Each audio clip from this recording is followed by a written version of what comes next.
Higgs. Join us as In Depth welcomes the author of 8 books, including Crisis Leviathan, Against Leviathan, and Neither Liberty Nor Safety. Mr. Higgs' latest release is the paperback edition of Depression, War, and Cold War, first published in 2006. Robert Higgs, before we get to your books, I want to ask you to respond quickly to some recent headlines in the paper and get your views on those. This is from the Financial Times. G20 leaders hail crisis fightback, 1.1 trillion global boost agreed. And along that same line is this headline, nations craft hard-fought pledge to repair world financial system. This is what we would expect them to do, is pretend to know what they ought to be doing to repair the economic troubles we face right now and to come up with a program of some sort that is a plausible solution. I don't think it will be a plausible solution, or at least it won't be an actual solution, but it's what leaders do in the world. Why don't you think it will be a plausible solution? Well, the idea that the situation we're in can be repaired merely by spending a lot of money through governments, money that these governments in most cases don't even possess and will have to go into debt in order to spend, is really intellectually bankrupt. It's a holdover from what I call vulgar Keynesianism, a body of thought that's very popular among politicians and the public, but it has practically no scientific standing at all. In the Politico, recent headline, Obama scores early win with budget vote, $3.6 trillion budget passed, $1 trillion plus deficit. Politicians love to spend money. Every dollar of that makes someone beholden to the people who made it happen. So they're taking advantage of the situation. They're exploiting it to represent themselves as the saviors of the world and to direct money particularly to those people they favor for one reason or another, often people who help them get elected. What do you think when you hear $3.6 trillion annual federal budget, $1 trillion deficit? I'm appalled. These magnitudes would have been unthinkable not long ago, but we hear almost every week some enormous new government proposal for spending, lending, trading assets, guaranteeing, propping up, bailing out. This is the government policy of the day, and unfortunately I'm sure we're going to have more and more of it in the next few months, and perhaps longer than that. From the New York Times, U.S. plan seeking expanded power in seizing firms. Proposal is aimed at companies deemed too big to fail. Well, they say they're too big to fail, but if they didn't bail them out, they would fail, and then we'd discover that the world kept spinning. It's a good story. It stokes people's fears, and nothing works better for a politician than making people afraid. Has the government stepped in too much, in your view, in the recent months during this economic crisis? Absolutely. Absolutely. Almost everything it's done, it has been, in my view, a mistake, and the kind of action that will actually make our situation worse and take us longer to get out of it. And finally, the Wall Street Journal. Government forces out Wagner at GM. It's a very bad precedent because Mr. Wagner really didn't work for the government of the United States, and yet we have the government presuming to decide who's going to be the manager of a private corporation. Of course, the private corporation is receiving great sums of money from the government in loans to keep it afloat, but nonetheless, this, I'm sure, will come back to haunt us because it moves us further and further in the direction of government control of the economic process. Welcome to In Depth. This is Book TV's monthly series featuring one author and his or her body of work. We want to hear from you. Our guest this month is Robert Higgs, who is associated with the Independent Institute, and we'll ask him about that in just a minute. And here are some of his books, so you get an idea of what a political economist writes about and his views. Neither Liberty Nor Safety, Fear, Ideology, and the Growth of Government was written in 2007. In 2006, this book came out, Depression, War, and Cold War, Studies in Political Economy, published by Oxford. In 2005, I believe, Resurgence of the Warfare State, The Crisis Since 9/11. These are three of his books. Then there is Against Leviathan, Government, Power, and a Free Society, and Crisis and Leviathan, Critical Episodes in the Growth of American Government. And you can see here this pile of books. These are books that he's edited or contributed to also that we will get through in the next 3 hours. We want to put the phone numbers up in case you want to participate in our conversation. 202 is the area code. 737-0001 for those of you who reside in the East and Central time zones. 737-0002 for the Mountain and Pacific. And if you have a question throughout this 3 hours that you would like to email in to Dr. Higgs, booktv@cspan.org is the email address. And we'll begin taking your calls in about 10 minutes or so. Dr. Higgs, fear is a recurrent theme in all of your books, and in fact it's in the subtitle of your most recent book. Why? Because fear is the most elemental and powerful human emotion. It's the thing that human beings are least able to ignore. Fear also puts people in a frame of mind where it's very difficult for them to behave rationally. They're more likely to behave instinctively, and they're more likely to look for salvation wherever they can find it. And for that reason, governments have always relied on fear to keep subjects in line, and they're continuing to rely on it today. Could you give an example? Absolutely. Everything we know about how governments in their current form came into being tells us they arose from conquest, from one group over another group, and that meant that fear was involved in the very beginning because it was usually violence, warfare that brought about this conquest, and after the conquest was completed, the threat of violence continued to be applied to subject peoples in order to make them cough up tribute to their conquerors. And so fear for people's very lives is at the root of governments as they exist in the world today. And even though many people may not feel a surface fear or an awareness of fear of the government, it's very easy to make them afraid of government if you start to remind them of ways in which the government might hurt them if they get out of line. From Crisis and Leviathan, published in 1987, this is what you write. We know that other great crises will come, whether they will be occasioned by foreign wars, economic collapse, or rampant terrorism, no one can predict with assurance. Yet in one form or another, great crises will surely come again. When they do, governments almost certainly will gain new powers over economics and social affairs. We've seen it happen in the past 8 or 9 years, all three of them at once. Example? Well, the beginning, of course, is 9/11, which is a combination of rampant terrorism and war. It's represented as war. I think in many ways it's misleading to view it as such, but nonetheless, it evoked a government response known as the War on Terror or the War on Terrorism, and we've been at it ever since in some way. And the military activities of the United States in Afghanistan and in Iraq are direct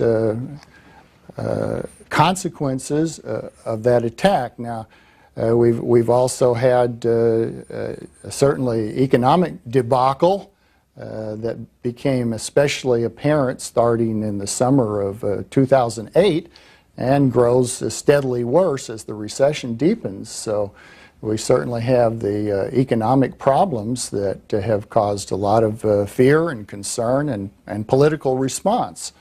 So we've got war, terrorism, economic troubles all at once right now.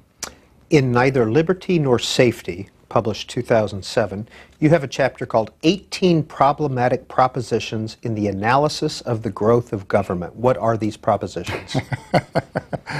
Well, there's a long list of them. That paper was actually written for my colleagues in economics and political science who've been studying the growth of government, and it was an attempt to identify mistakes they've made, as it were, ways they've gone about analyzing the growth of government that have been misleading, unproductive, or just outright wrong. And many of them involve ways of mischaracterizing either what the government is, what it does, or the way in which its growth proceeds. So they involve such things as how do we measure the size of government. The most common way for economists and political scientists is to take the ratio of government spending for currently produced goods and services to the gross domestic product, which is the total of all such spending.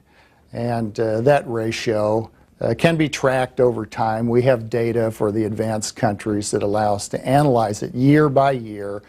And economists love data like that. They immediately see an opportunity to apply econometric techniques, and so that's what they've done.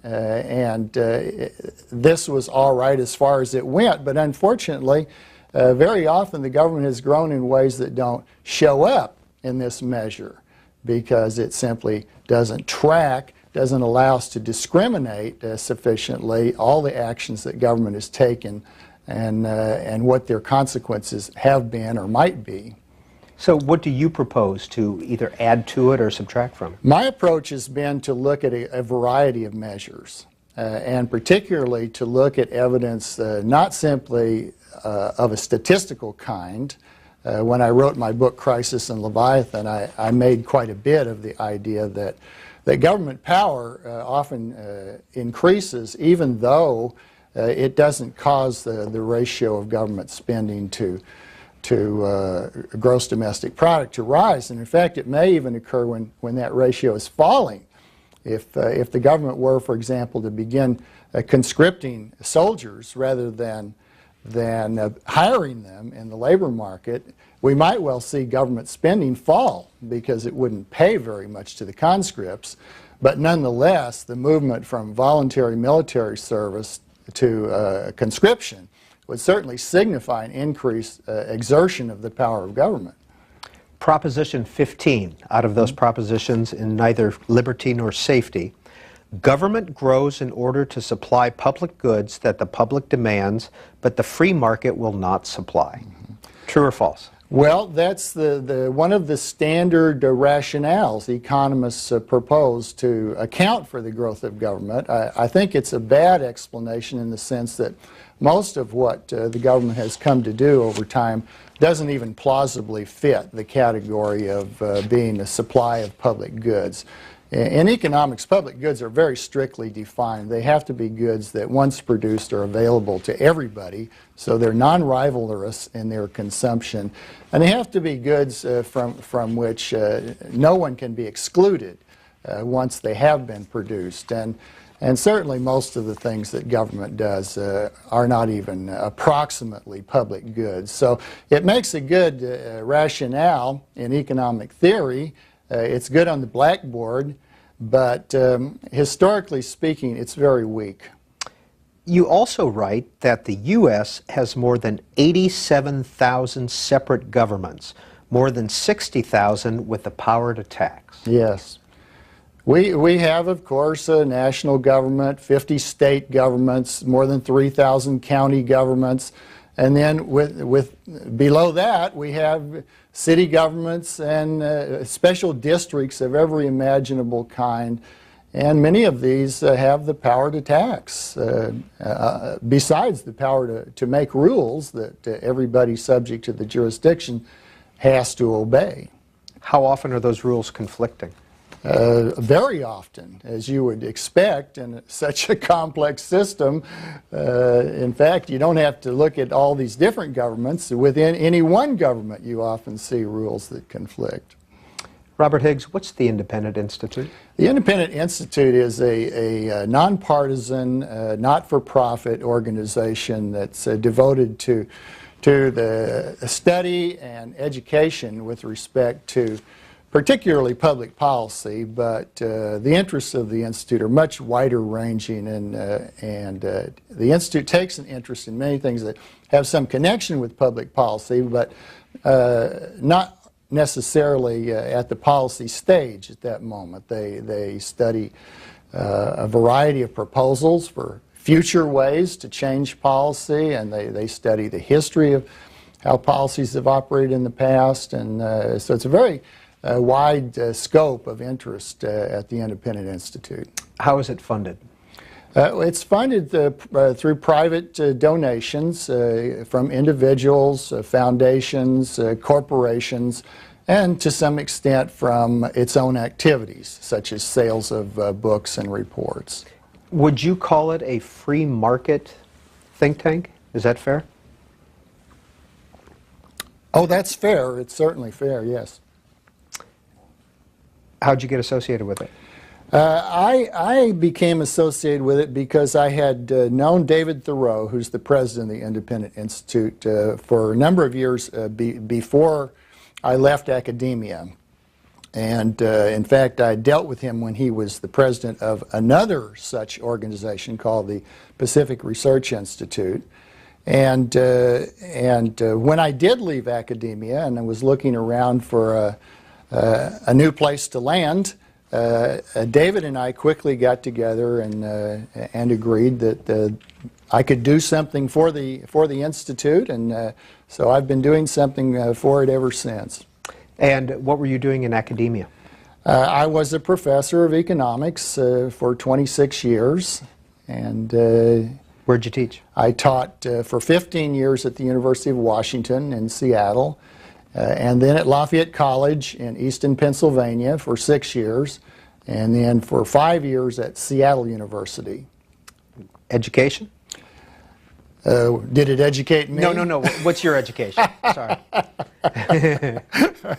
My education is that I have a bachelor's degree in economics from what was then called San Francisco State College, and a PhD in economics from Johns Hopkins University. In a book that you added a chapter to, Government and the American Economy, A New History, Douglas North writes, first of all, the book is, what's the word? Festschrift. What does that mean? Well, it means it's a celebratory volume dedicated to me by friends and students. Dedicated. That was the word I was looking for. Not a big word, just a little word. But it's dedicated, and Douglas North, Price Fishback writes, when most of us first met Bob, he was a free market economist who believed strongly that markets worked well. Over time, he has become more and more closely associated with libertarian and Austrian thought. What does that mean? Austrian thought. Well, Austrian thought refers to the so-called Austrian School of Economics, which is very often distinguished in its views from what is now mainstream economics, but once upon a time was part and parcel of mainstream economics, and didn't really part ways until around the 1930s, when mainstream economics began to take a very different course.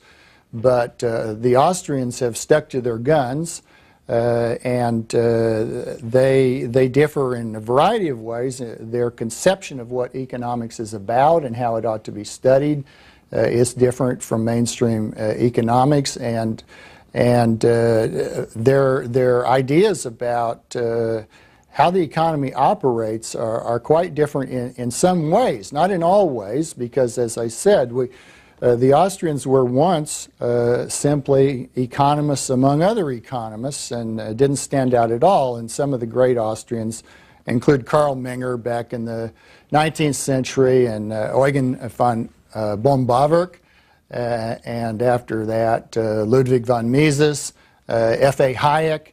These people at the time were seen as making contributions to economic analysis in general, and are still seen that way to some extent, but particularly in the case of Mises and to a lesser extent Hayek, they are seen as mavericks or as people whose views do not comport well with the modern mainstream economics. What would be one distinction between the Austrian school and what you refer to as mainstream? A major distinction has to do with what Austrians conceive of as the scientific method appropriate to economic analysis.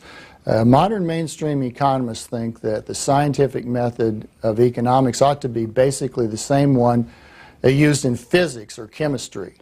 Hypotheses should be tested empirically to find out whether they are true, or at least whether they're not rejected yet and are provisionally acceptable.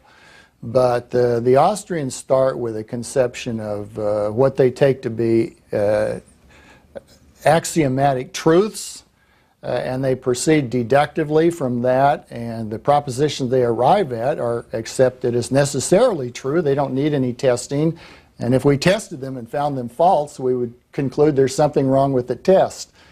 Which, by the way, mainstream economists often conclude also.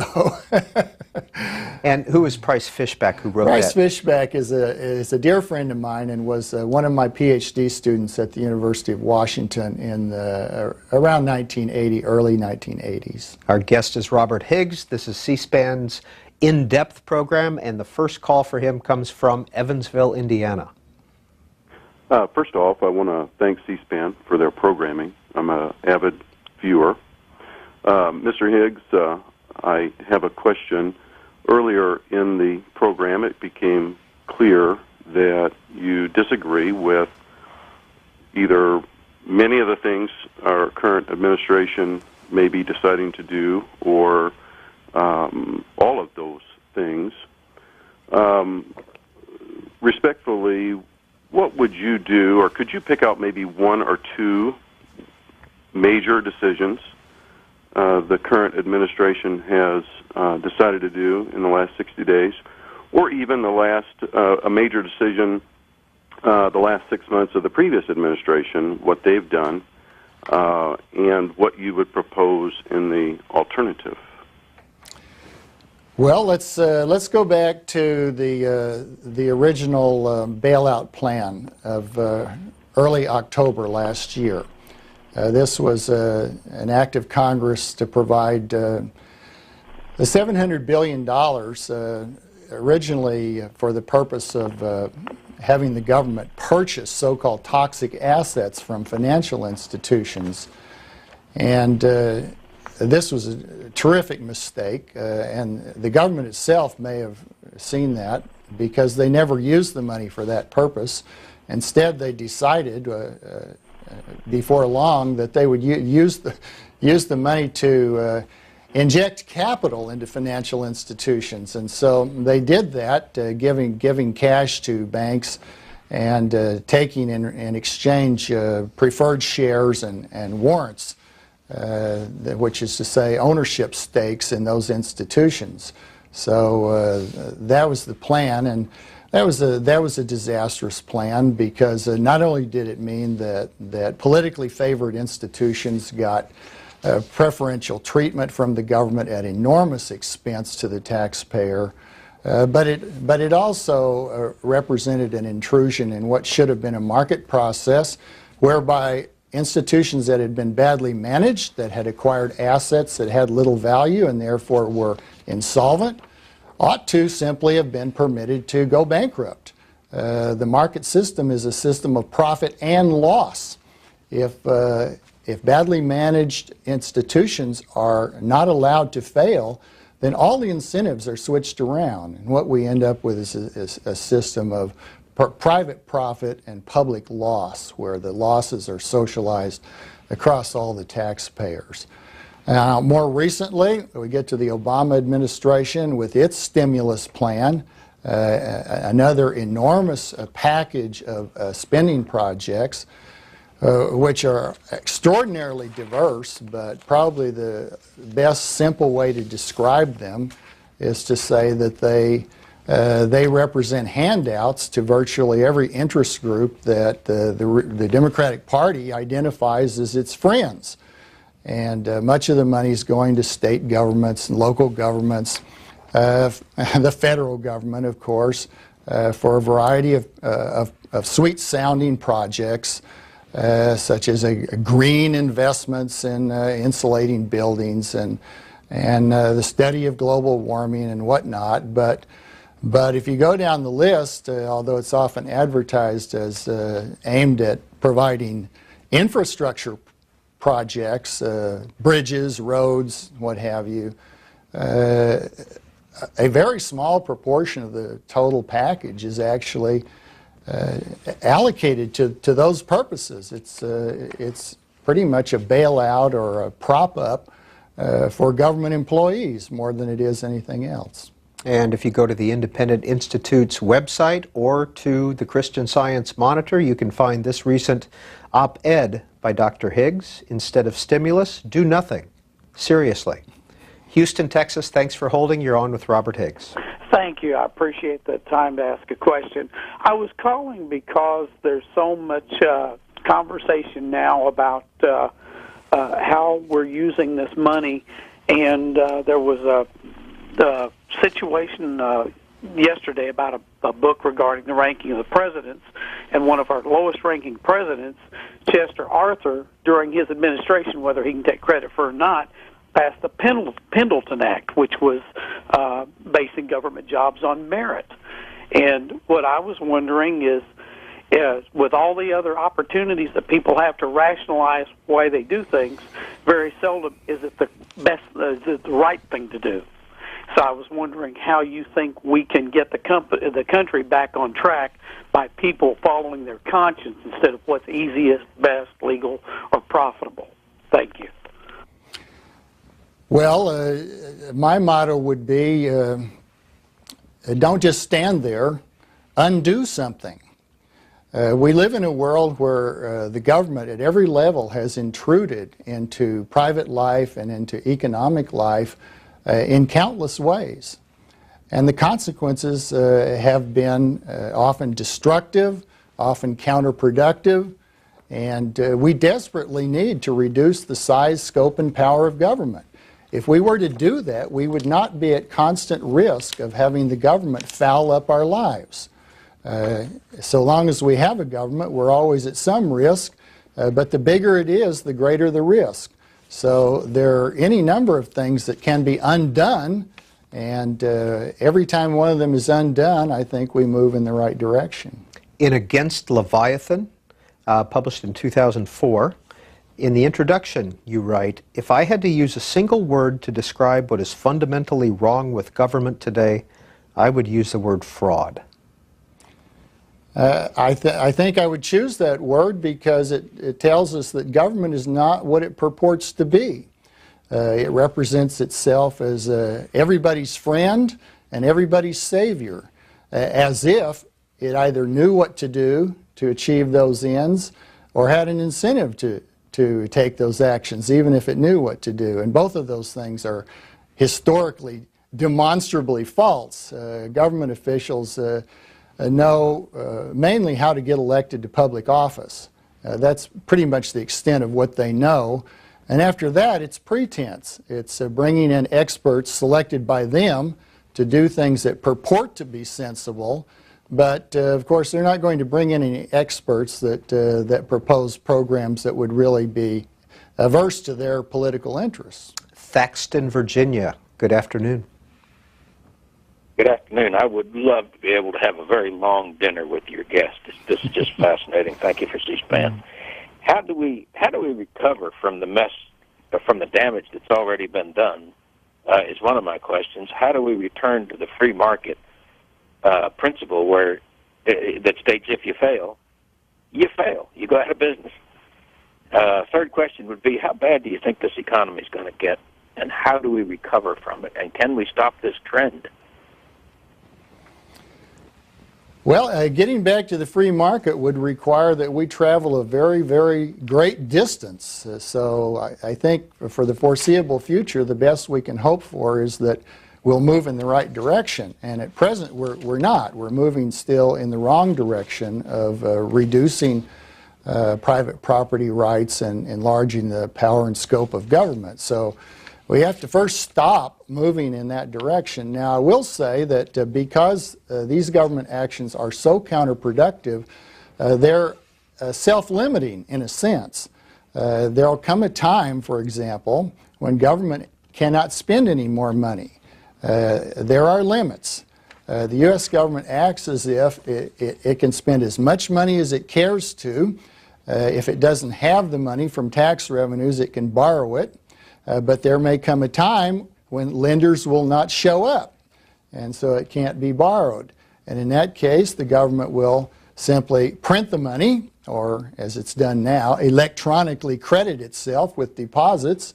But if it continues to take that course long enough and in great enough quantities, it will discover that it simply ruins the dollar and causes its purchasing power to fall towards zero, in which case it will no longer have the power to undertake its projects either.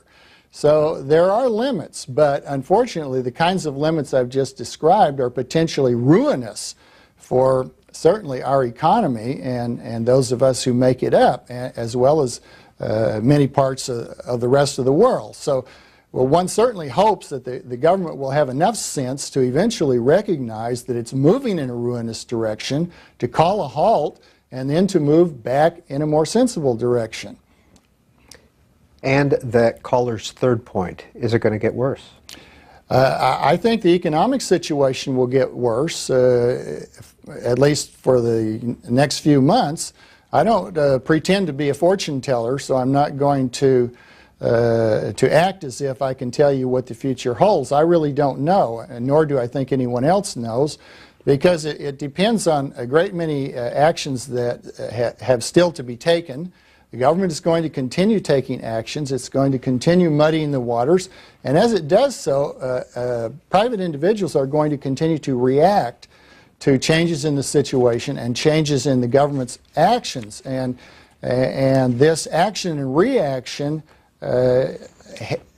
have consequences, but the consequences are very complex. And so we'll just have to tough it out and see what happens, but I'm quite sure that at least in the next few months the economy is going to worsen and the government is going to continue to take these plausible but actually counterproductive actions. Spartanburg, South Carolina. You're on the air. Yes, thank you. Professor Higgs, I was wondering if you could comment on the supposed correlation between free trade and democracy around the world. Some of the biggest free trade countries, China, for example, double-digit GDP growth over the last 10 or 12, 15 years, is still a communist regime. Venezuela, many OPEC nations using their comparative advantage, or some of the most non-democratic nations in the world. How do we address that and the free trade policy that leads to democracy is taking over both parties in Washington, and actually we see the money that has left this country has opened the door for government to come in, step in, and to print more money and to offer retraining when actually citizens in this country were opposed to it to begin with. Thank you, sir. Well, in my view, free trade is always a good thing for the country that adopts it. It's good in the sense that it gives the individuals in that country the liberty to enter into contracts with anyone they wish, regardless of where the contracting party happens to live. So if I want to make a contract to buy a product from China, I am exercising a liberty to do so, and if the government puts a tariff and makes it more expensive for me to take that action, or if it simply bans the entry of the product or subjects it to a quota or otherwise interferes with its entry into this country, consumers here are made worse off. Now, of course, I take it from your question that you're worried about the effect on some producers and workers in this country who cannot compete with foreign sellers. And of course that means those people have demonstrated they're not competitive, and the world will have greater wealth if it moves the resources now in those uses to other uses where they have greater value and where people and firms can compete with foreigners. We do ourselves a disservice. We shoot ourselves in the feet whenever we close ourselves off from the world. And historically, when countries have opened up to international trade, they've tended to flourish. This is really distinct from the question of democracy. When the Chinese opened themselves up to trade several decades back, they were certainly not a democracy, and they're not a democracy now. But they've benefited enormously. In fact, I would say that there's no example in human history of progress economically on the scale that we've seen in China in the last 30 years. The number of people who've been lifted from utter poverty to a decent standard of life has been mind-boggling in China. And it's almost entirely owing to China's involvement in international trade. So I'm an enormous believer in free trade. Free trade is just an aspect of freedom, period. And when we shut off free trade, we're exercising the power of government for the benefit of domestic producers who can't compete. And we're all worse off as consumers as a result. Book TV at cspan.org if you have an email for Dr. Robert Higgs, Vancouver, Washington. You're on the air. Dr. Higgs, I'd like to take on this notion of American exceptionalism. In World War I, of course, Eugene Debs was imprisoned for being against the war, and that was followed quickly, of course, by the Red Scare, the McCarthy era, the counterintelligence programs of the 60s. It seems that relative to Western Europe, we have a much less generous nanny state, and I know you would claim to be against the nanny state, but it seems to me what we have is a Wall Street nanny state, and people like you simply have no shame. I own a copy of Socialism by Ludwig von Mises and the Anti-Capitalist Mentality. I've read these people. All you're doing is providing academic cover for Wall Street fascists who want nanny state for the super rich, and the rest of us have to struggle to get by. 5 children were found dead near Tacoma this morning, and it's because of people like you who've shredded the social safety net of this country that people have no place to turn. Do you have no shame? I do have shame, in fact, and I haven't said a kind word for the recipients on Wall Street of bailouts. I don't know where you got the idea that I was a friend of the rich who are feeding at the public trough. I'm not in favor of that in any way. The safety net you refer to that has been so shredded has in fact never been denser than it is at present. The number of government programs available to people who are in economic difficulty or health difficulty or a variety of other troublesome situations is extremely dense now. It's never had greater funding than it has at present. The exceptions are very few and far between. So it's simply not true that the safety net has been shredded.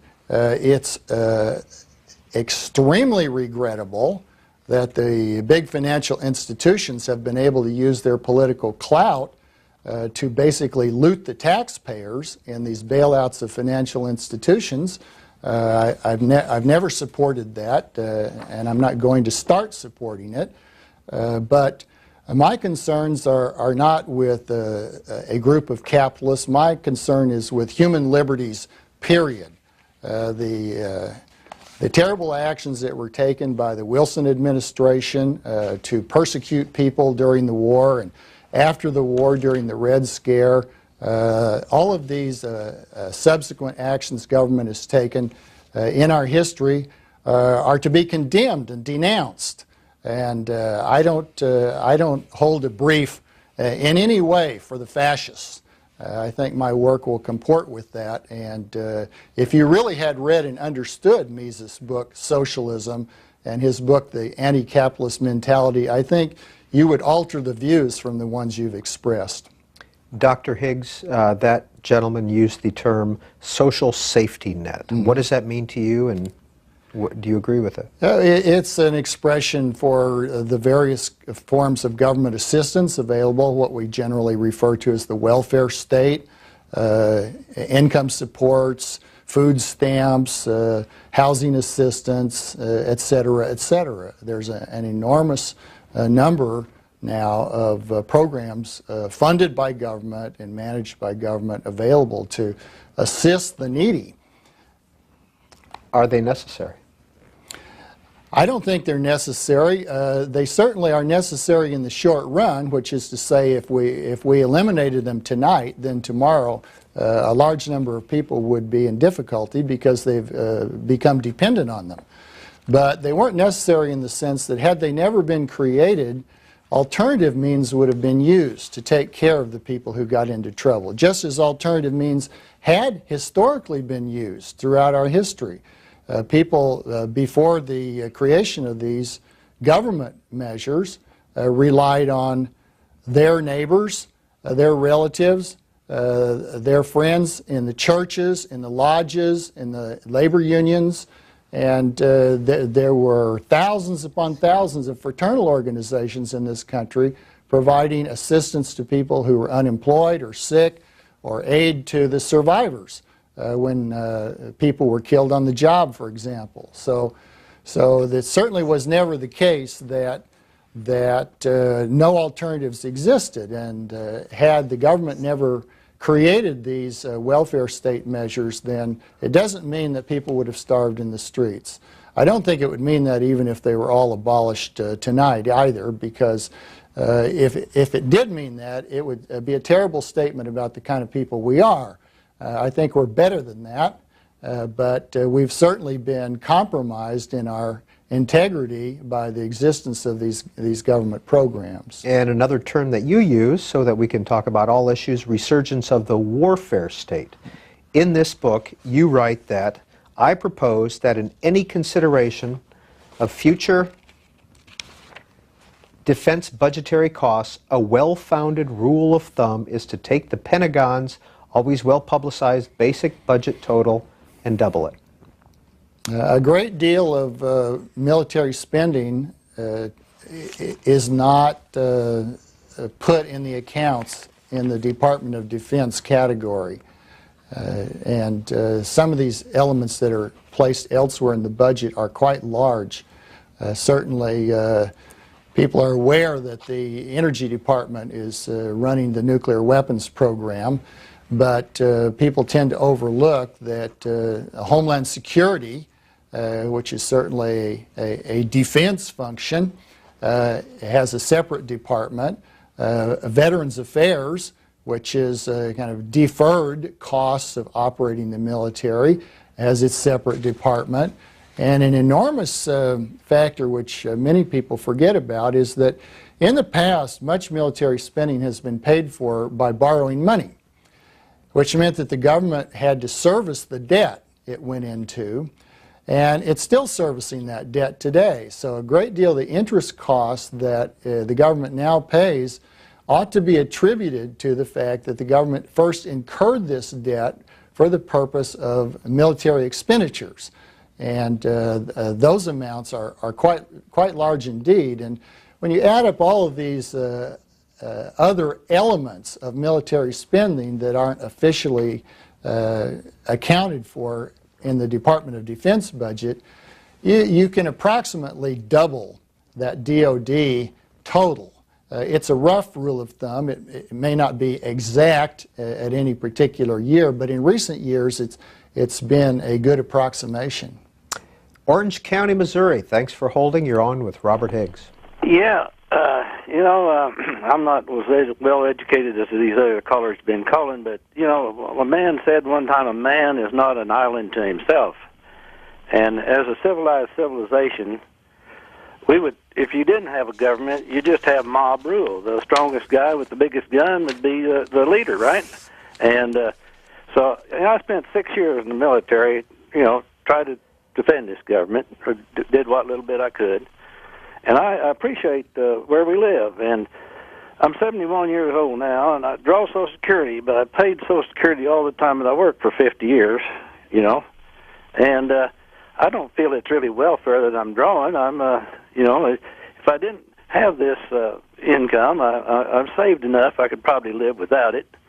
But on the same token, if I had to go out and compete with people, you know, younger than me at this stage in my life to make a living, I don't think I could, you know, really. I'd be down on the lower chain of the ladder there. See, so I think we need a little bit of government in our life, and if we didn't have it, we'd be living in cavemen's days.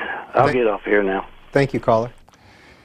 Well, I'd certainly take exception to the idea that if we didn't have government in its current form, we would have mob rule. I think everything we know about social organization argues against that. People have historically taken care of themselves in almost every respect without reliance on government. And in my view, they could take care of themselves in virtually every regard without reliance on government. They simply haven't had an opportunity to try doing so. But if you think that it's bad without government because the strong would brutalize the weak, just imagine what happens when you place enormous power in the hands of government officials. Then you can certainly expect brutalization and even mass murder eventually. One country after another has seen its government massacre its own citizens. In the 20th century, according to the compilations of Professor Rummel at Hawaii, governments killed more than 200 million of their own citizens. This is not counting the number of people killed in wars these nations entered into, which killed tens of millions of additional persons. But governments killed hundreds of millions of their own citizens. And if that's the kind of protection that's keeping us from mob rule, I say, let's have mob rule. It's going to cause a lot fewer deaths before people decide that it doesn't make sense to run around in a mob. I think certainly your example of yourself being in trouble if the government were to remove its aid, or as you consider it, its payment that's due you, is certainly true. As I said a few minutes ago, people have come to rely on this government assistance. And if it were withdrawn suddenly, they would be in a great deal of trouble. But it wasn't necessary that they ever came to rely on it. There were alternatives. There were different ways for people to take care of themselves and to take care of others. And those other ways were voluntary and cooperative. But we need to remember that whenever we resort to government, we're resorting to the gun, because government backs up every action it takes from the time it collects its taxes to allow it to operate right on down the line of enforcing every one of its rules with the threat of violence. And all you have to do is continue to resist the government's dictation, and you'll soon enough find yourself exposed to violence, clapped in prison, or shot dead. So this is the alternative. This is the government's way. The government's way is the violent way. To my way of thinking, the private, cooperative way is so much more appealing that it makes no sense to turn to the violent way when we have an alternative available to us. Email from A.F. Narriman out of Williamsville, New York. We started the conversation talking about fear. Would you agree that it is the opposite emotion, greed, that drives economic bubbles and busts? I would not agree. I think every time we have a stock market bust, there's a lot of talk about greed. Every time we have some unsustainable run-up in the economy that turns into a recession, people blame it on greed in the preceding period. But greed is actually a sort of social constant. People were just as greedy in the 70s as they were in the 80s, just as greedy in the 90s as they were in the 80s. Greed doesn't fluctuate like that. There's no reason why it should. What fluctuates are government policies. And government policies are what drive the business cycle, for example. Now, that doesn't mean that people never make mistakes. And certainly, There are people who have expressed plenty of greed in financial markets or in housing markets in the past 10 years. And so they've certainly played a role in the housing boom and in the stock market boom that we saw before these booms turned to bust. But when we go a step back behind their actions and see, how was it possible for them to undertake the actions they undertook? What did the government do to create incentives for them to take those actions? Where did the money come from? When we start asking those questions, we see that it's not simply greedy individuals that cause these seemingly irrational bubbles, but that they all have identifiable causes in government policy. And we need to take that into account. It's not to say that people make no mistakes. It's not to say that markets are perfect, because markets consist of human beings taking actions in cooperation with one another. So of course they're going to make mistakes. But mistakes are one thing, but the kind of mistakes that give rise to system-wide booms, system-wide economic busts, financial debacles across a wide range, these things invariably have their roots in perverse government policies. Otherwise, the mistakes would be much more randomly distributed over time and space. Macomb, Georgia. You're on with Robert Higgs. Hi, Macon, Georgia. We've just had one of the greatest felonies in the history of the world, either one or two ways. A lot of people around the world conspired to get over on the banks and defraud them and put down incomes that weren't right, and all the banks conspired to be so stupid as to accept it without, any checks and balances, and or they themselves somehow got this over on the people, like some of the people have testified to, that the bank said, I'm going to put this down here, don't worry about it. And our government was kind of aware of all this. If you watch the testimony, and the Swiss bank was fined $1 billion for the tax evasion for the companies from America, and yet we just gave them $1 billion. AIG just gave them $1 billion from the bailout, and that came out in the testimony. We have got an organized gang running our government, and they're stealing from us, and you're acting like people getting a little help is some big, bad thing, but yet we pay for trade adjustment wages and Medicare and food stamps and housing for all the illegal aliens to come over just so that the companies don't pay them $5 an hour, because, woo, that would really hurt them. And, when they can go pay 10 cents a day for the Chinese to work. All right, caller, we got a lot there on the plate. Dr. Higgs. I think we've got several issues involved in your question. First of all, the behavior of the banks and of many of the people who borrowed from the banks for mortgages between 2002 and 2006 or 7 is inexcusable. These banks behaved very irresponsibly. They did not do what's called due diligence in making these transactions. Otherwise, they would never have lent money to people who didn't have a fixed address or a documentable income. So there's no excuse for what these banks did. And there's no excuse for bailing them out when they got in trouble as a result. The financial institutions that made these foolish loans and now find themselves insolvent should be allowed to go bankrupt. That would be not only what is productive for the economy, because any good assets they have left would then come into the hands of other people. We would hope more responsible, better managers than the ones that got the firms into the trouble in the first place. As your question suggested, many of the people who borrowed money for housing were also irresponsible.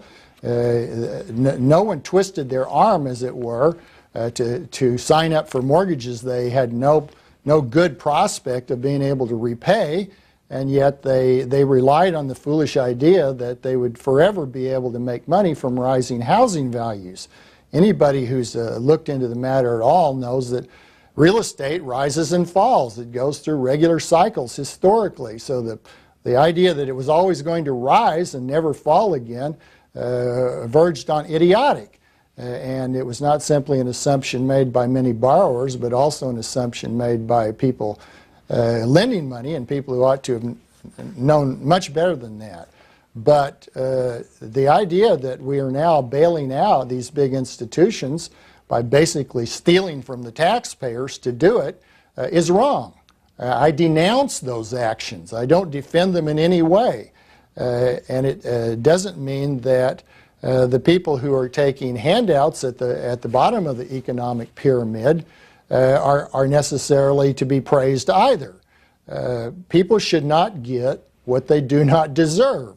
And people should not get anything by taking it away by force from other people. This is simply stealing. And if it's filtered through the government, it doesn't change the nature of it. It's still stealing with government as a middleman. So I'm not holding a brief for big financial firms, nor am I holding a brief for people who've come to rely on government assistance at the lower reaches of the income spectrum. All of these things are regrettable. It would have been much better for everyone had they never happened.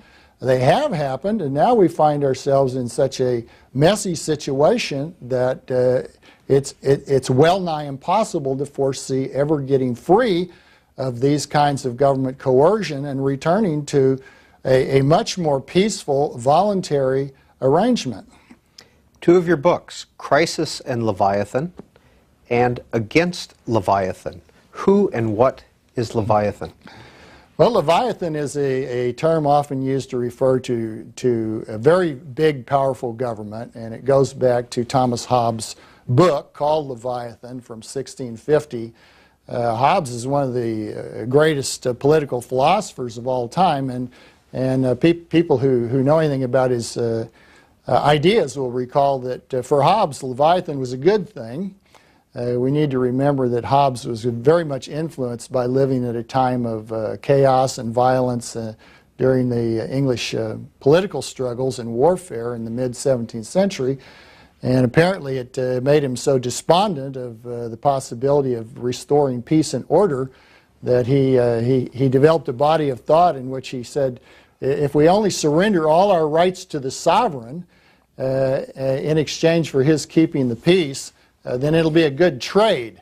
I myself think it was a bad trade, and once we surrender all our rights to the sovereign, we've got ourselves in a real fix then. In Against Leviathan, you have some scenarios for creating greater economic equality. Just want to read these to our audience and have you explain this a little bit. Again, scenarios for creating greater economic equality. Number one, the death rate increases abruptly for persons older than 35. Number two, young women find themselves unable to bear children. Number three, a new law requires housewives to enter into paid employment. 4, a new law requires every worker to switch occupations at least once a year. 5, poor robbers increase their plunder on rich victims. 6, people develop an aversion to education and training. And 7, the work week is legally fixed at 20 hours and overtime work is outlawed.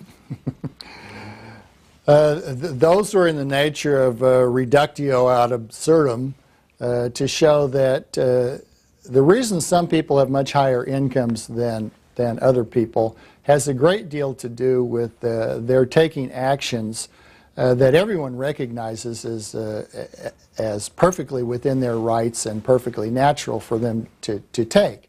If people acquire a lot of education and as a result are able to earn more income, people generally say that's a good thing.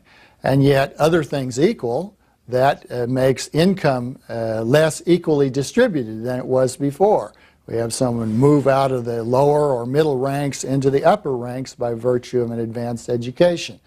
The people in the top ranks of the income distribution work much more. That is, a household often has 2 or even more workers in the labor force, whereas people in the lower ranks of the income distribution often don't work at all or work very little. They have less than 1 full-time worker in the labor force. So there are many reasons that incomes differ, and they're good things.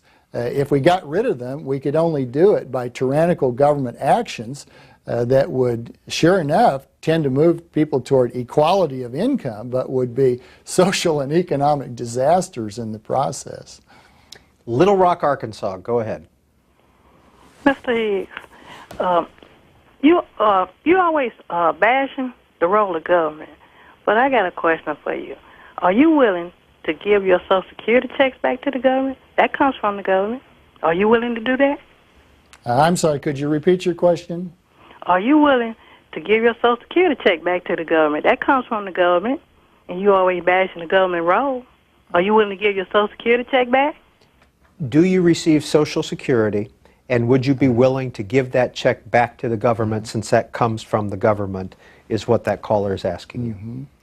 Oh, I would be, I'm not on Social Security, but I would devoutly wish I'd never been made eligible for it, for that matter, because if I had instead been able to keep the money that was taxed away from me for Social Security taxes, I would have been able to invest it in a way that left me much better off than I will ever be if I take the Social Security pension. So, of course, I'd be willing to go back and start when I entered the labor market in 1958 and say, I want to opt out of Social Security from here on out. I would have been delighted to do that. Now, as I said before, if you put people in a position, 1, where they cannot opt out, and 2, where they're made reliant on government payments, then you've tilted the game. You've put them in a position where now they would be in real difficulty if they were simply to give up what they've relied on receiving for an entire lifetime. But that's a very different matter from saying, would the world have been better off if we'd never had Social Security? It would have been vastly better off. I edited a journal, and I had an article a few issues back by Professor Browning at Texas A&M. And it's an analysis of the Social Security system. And Browning shows in a way that's absolutely irrefutable how much better off virtually everyone would have been if they had never been forced into our Social Security system. That's the end of our first hour with Robert Higgs of the Independent Institute. We've got 2 more to go. We're going to take a little bit of a break. If you're on hold and you want to stay on hold, we'll come back to your phone call after that. BookTV@cspan.org is the email address. Once again, here are some of Robert Higgs' books. This is his first, The Transformation of the American Economy, 1865 to 1914, published in 1971, I believe. And this one is Competition and Coercion, published by Cambridge. This is the journal that Dr. Higgs edits, the Independent Review, a journal of political economy. Neither Liberty Nor Safety, Fear, Ideology, and the Growth of Government, published in 2007. Government and the American Economy. This is a compilation of essays. Dr. Higgs contributed to that. Depression, War, and Cold War Studies in Political Economy, just out in paperback. Against Leviathan, Government Power in a Free Society. Crisis and Leviathan, Critical Episodes in the Growth of American Government. And Resurgence of the Warfare State, the Crisis Since 9/11. We'll be back after a short break.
Robert Higgs, we were just looking at some of your favorite books. One of them is the Holy Bible, King James Version. Why the King James Version? Because I love the language. I think it's a magnificent work of poetry. And I think even if you're not the least bit religious, you have to recognize that that particular Bible as one that's had enormous effects on not only Western culture, but its language, its turns of phrase. It's just impossible to imagine the past 400 years without that Bible. It's had such a deep and wide effect on the culture of the West. And H.L. Mencken. Why? Oh, I love Mencken in every way. Of course, his language is always rousing, and he goes beyond provocative. He's always trying to jab someone.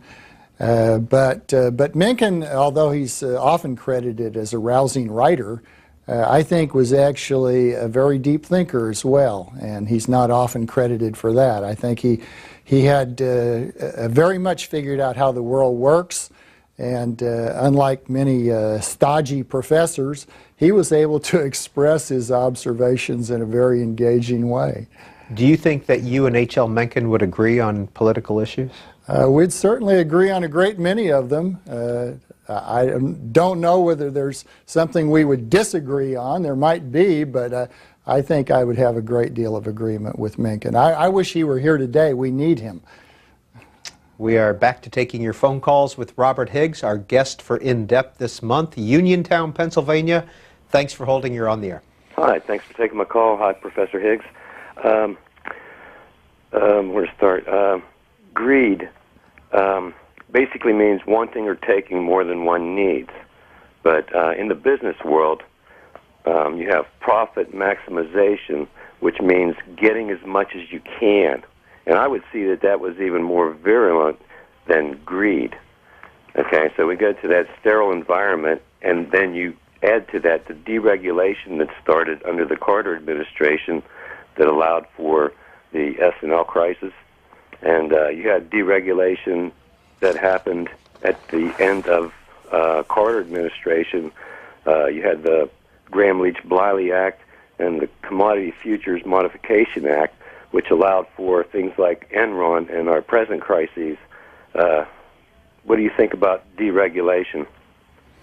The more of it, the merrier. I would like to see everything deregulated. Because if everything were deregulated, then there would be a very strong incentive for people to be careful. For example, people wouldn't simply put their deposits in a bank unless they had some information about the safety and the management of that bank. People would not simply buy securities relying on some assurance that the Securities and Exchange Commission has looked over the security and given it some seal of approval.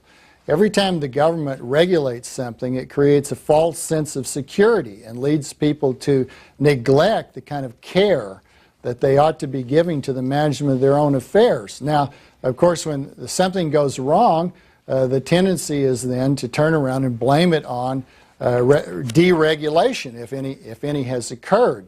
But this presumes that if we only regulated everything, then the world would be hunky-dory. But in fact, if we regulated everything severely so that we got rid of every risk, the world would be a nightmare.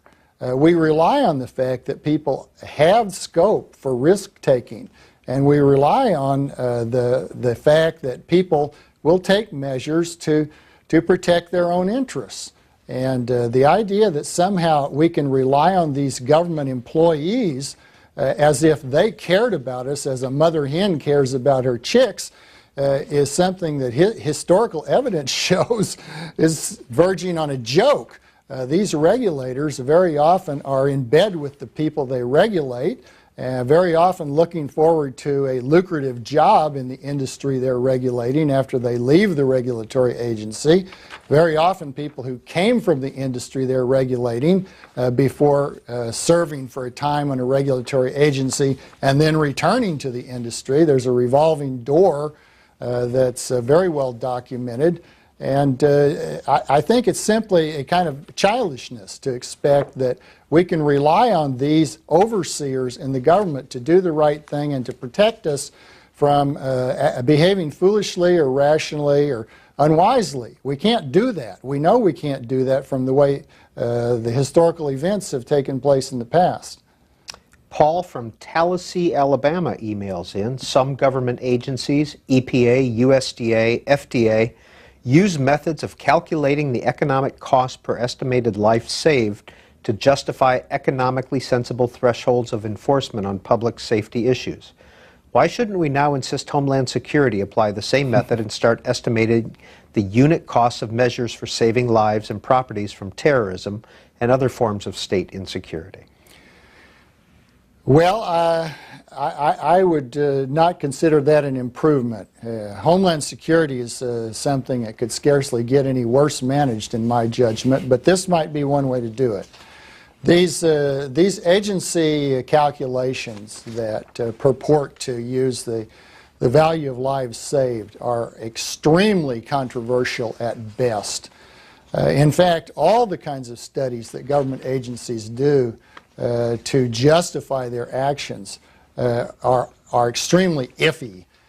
Besides being a professor, I've been a consultant from time to time over the years in regulatory matters, and so I have a certain amount of first-hand exposure to the sorts of studies government cooks up and relies on and puts forward to justify its policy actions. And I can tell you, you wouldn't want to bet the farm on the intellectual integrity of these exercises. They're shoddy at best, and they're often completely worthless. So in a sense, it seems in the abstract that yes, using cost-benefit studies to decide which government actions are better and which are worse might move us in the right direction, and it's conceivable that occasionally it does, but I have little faith in the ability to divert government from what it's really trying to do, which is help its friends, hurt its enemies, and line somebody's pockets. And in fact, in one of your books, you take on the FDA. And I can't find it right now, but what do you say about the FDA? Well, I spent a number of years studying the FDA. It was my major research interest for several years during the mid-1990s especially, and I've followed it to some extent ever since. I think the FDA is probably better than any other government agency. An example of fraud. The FDA purports to use scientific studies and scientific information and scientific decision-making in order to make sure that no one places on the market products, drugs, medical devices, other products that are unsafe or ineffective for their indicated usage. This is something of a joke, and everybody who reads the newspapers ought to know it. Can you say Vioxx? Can you say any number of other drugs that have been approved by the FDA and yet turned out to be immensely harmful? So the FDA's so-called gold standard seal of approval is as bogus as any gold standard seal could get. Again, this has given people a false sense of security. They feel that they're protected when they're really not. But at the same time, because of the incentives FDA bureaucrats have to not place a Vioxx type product on the market, their typical procedure is to be very, very cautious, slow, demand more information, more studies, and as a result, products that are potentially extremely useful and valuable in relieving disease and saving lives are often held off the market for 10 to 15 years awaiting FDA approval. This is a tragedy. It's the kind of regulation that has cost, it seems likely, hundreds of thousands of excess deaths and countless amounts of human suffering in this country. So Unfortunately, the public believes in the FDA more than it believes in almost any other government agency, and it's extremely unfortunate that it does so, because this has been a lethal regulatory agency. 202 is the area code, 737-0001 for those of you in the East and Central time zones, 202-737-0002, Western and Pacific time zones. BookTV@cspan.org is our email address for our in-depth guest, Robert Higgs, Jackson, Wyoming. Thanks for holding. You're on. Yes, thank you for taking my call. I'm telling you that here at the back, my neck is standing up listening to you. Number one, you're a Bible reader. You know, what's the Bible say? A rich man has as much chance to get into the gates of heaven as a camel does into an eye of a needle. And as for regulations, you don't believe in the speed limit. But that's not my point. My point is you keep saying the banks are responsible, AGI are responsible. These are human beings in these corporations that are responsible. And if there was a law of treason, these people have done more to harm this country than bin Laden did and the world. And if these people were gathered up and charged with treason, this is the thing. You had the tobacco company go in front of Congress and raise their hand and swear that cigarettes didn't cause cancer. And then they had to come back and admit that they lied. And then they were fined billions of dollars, and then they raised the tobacco products to charge the people they got addicted to the product to pay for their addiction. And nobody in those corporations got sent to prison for lying to Congress. The situation of laws for the rich. You, sir, are fascists. You believe that the corporations are able to rule. This is supposed to be a government of the people, by the people. This is now a government for the corporations, by the corporations. I think you weren't listening earlier. I haven't said anything in the way of kind words toward corporations using government power to feather their nests. I'm completely opposed to that. I'm opposed to anyone's using government power to feather his nest, whether he's a low-income person or a powerful corporation. My conception of what the government ought to be doing is so limited that it verges on the government's total evaporation. So when big corporations use the government, that's the fascism you're thinking about, I'm entirely opposed to that. Now, what people frequently forget is when they create government power, somebody is going to have an incentive to seize it. And exactly what interest do you think will have that power? Do you think it's going to be poor people who run the government, or do you think it's going to be powerful corporate interests that are able to seize and use government power for their own purposes? People are very naive when they look to government to save the little guy without realizing that it's not the way government operates. Government purports to help the little guy. This is good campaign talk. This is good political rhetoric. But government is not beholden to the little guy. Government is beholden to all those interest groups organized for supporting politicians for office and keeping them there. So if we find that government officials are in bed with corporate interests, we shouldn't be shocked. We should say that's exactly what we should expect. The way to get rid of that problem is to take power away from government. If government didn't have the power to regulate products, then the producers of those products wouldn't be paying off politicians to win their favor for the kinds of regulations that will work best for them. So we need to get realistic about the nature of government and how it operates. To look to it and say it's in the hands of evil men. Of course it's in the hands of evil men. What did you expect would happen when you created government power? That do-gooders would come forth in masses and run the government? That's not the nature of the thing. Remember, it's force. Government is organized coercion.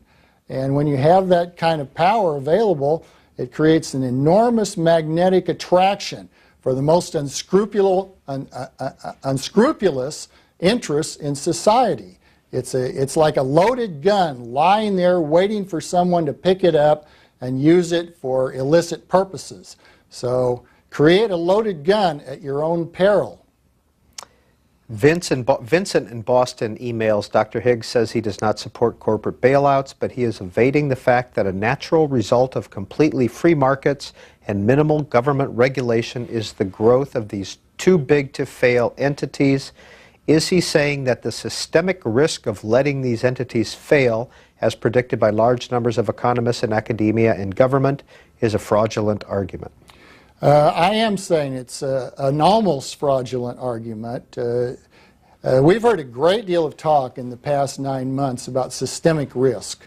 And the idea here, for those who don't follow this discussion, is that if we have a large institution such as AIG fail, it has so many interconnections with other large institutions, and they have so many interconnections with others, and so forth, that the failure of one big institution will drag down the whole world.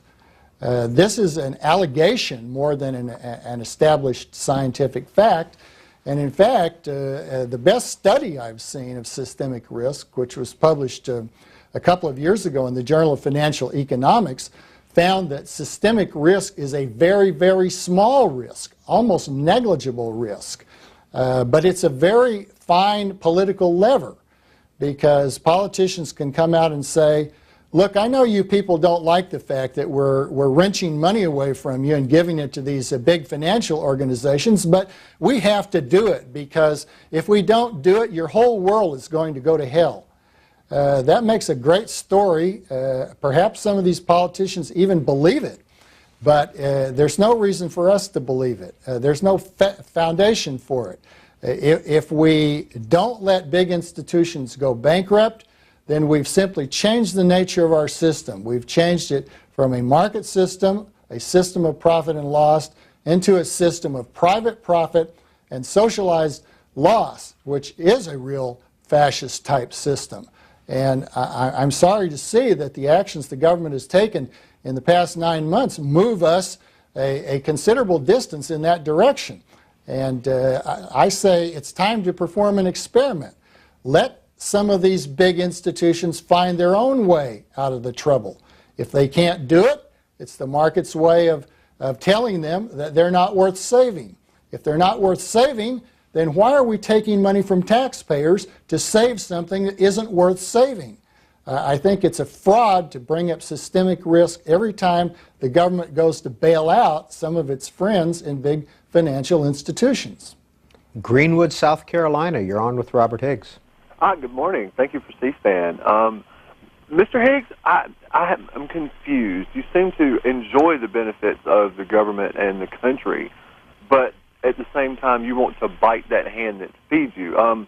You didn't answer the woman's question earlier when she asked you, would you give back your Social Security if you were taking it? Well, since you're not on it, when you become eligible, will you take it? Would you go so far as to not drive on public roads that were built by the government?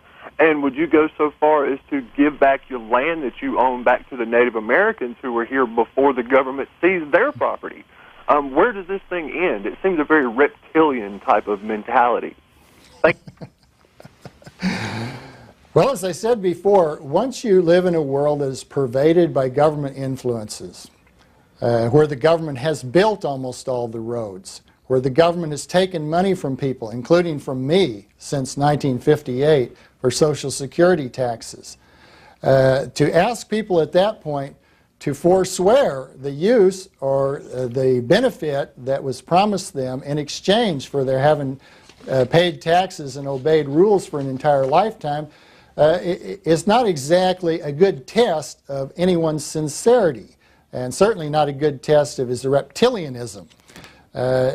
If we had a starting point again, and we could say, let's start here and allow people to manage their own affairs voluntarily, peacefully, and cooperatively, and work on that basis, yes, certainly, I would want to start there.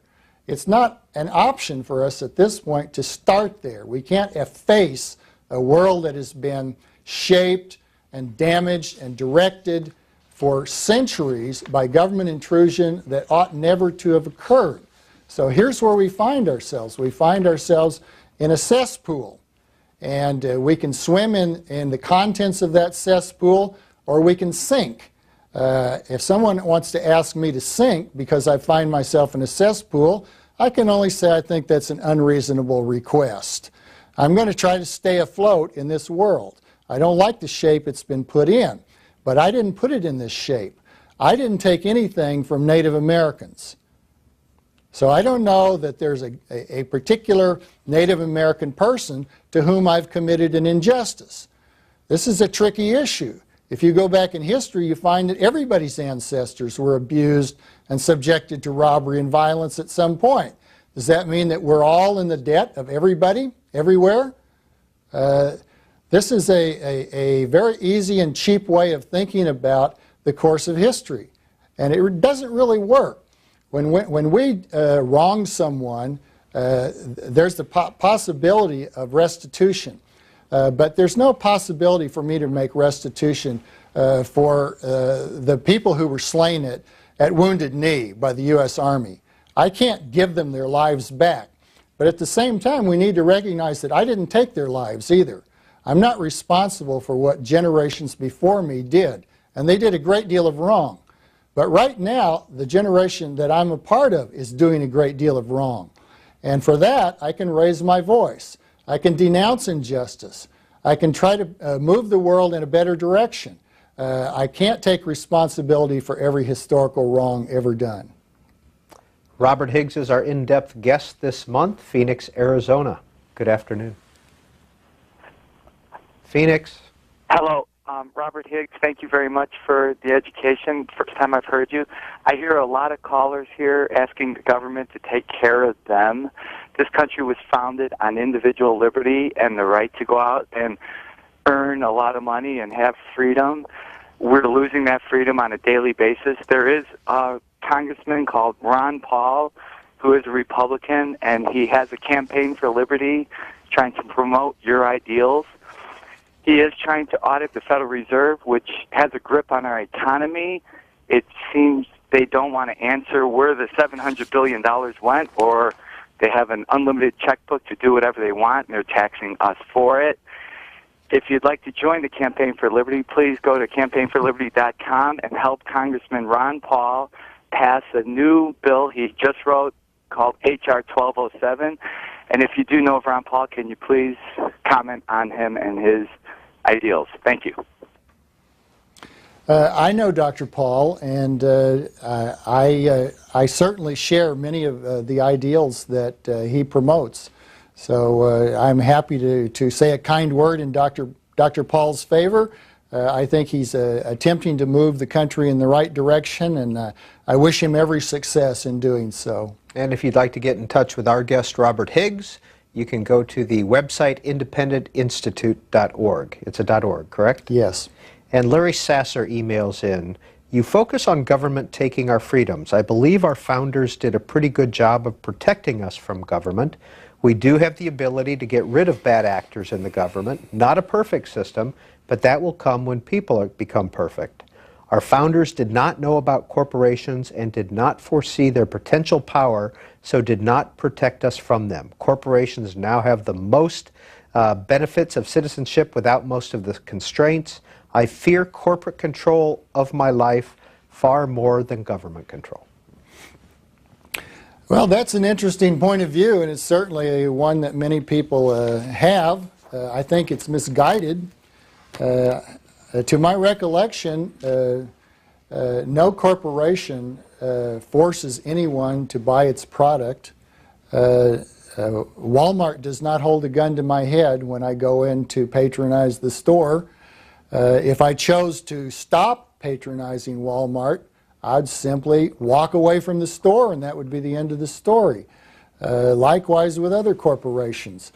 The corporations have only as much power as they wield through government. Corporations didn't run the Holocaust. Corporations weren't running Pol Pot's regime. Corporations were not running Stalinist Russia. Governments were running these abominable places. And when we see great crimes being committed, we're seeing the work of government in every instance. Private individuals don't have the means to mount huge massacres.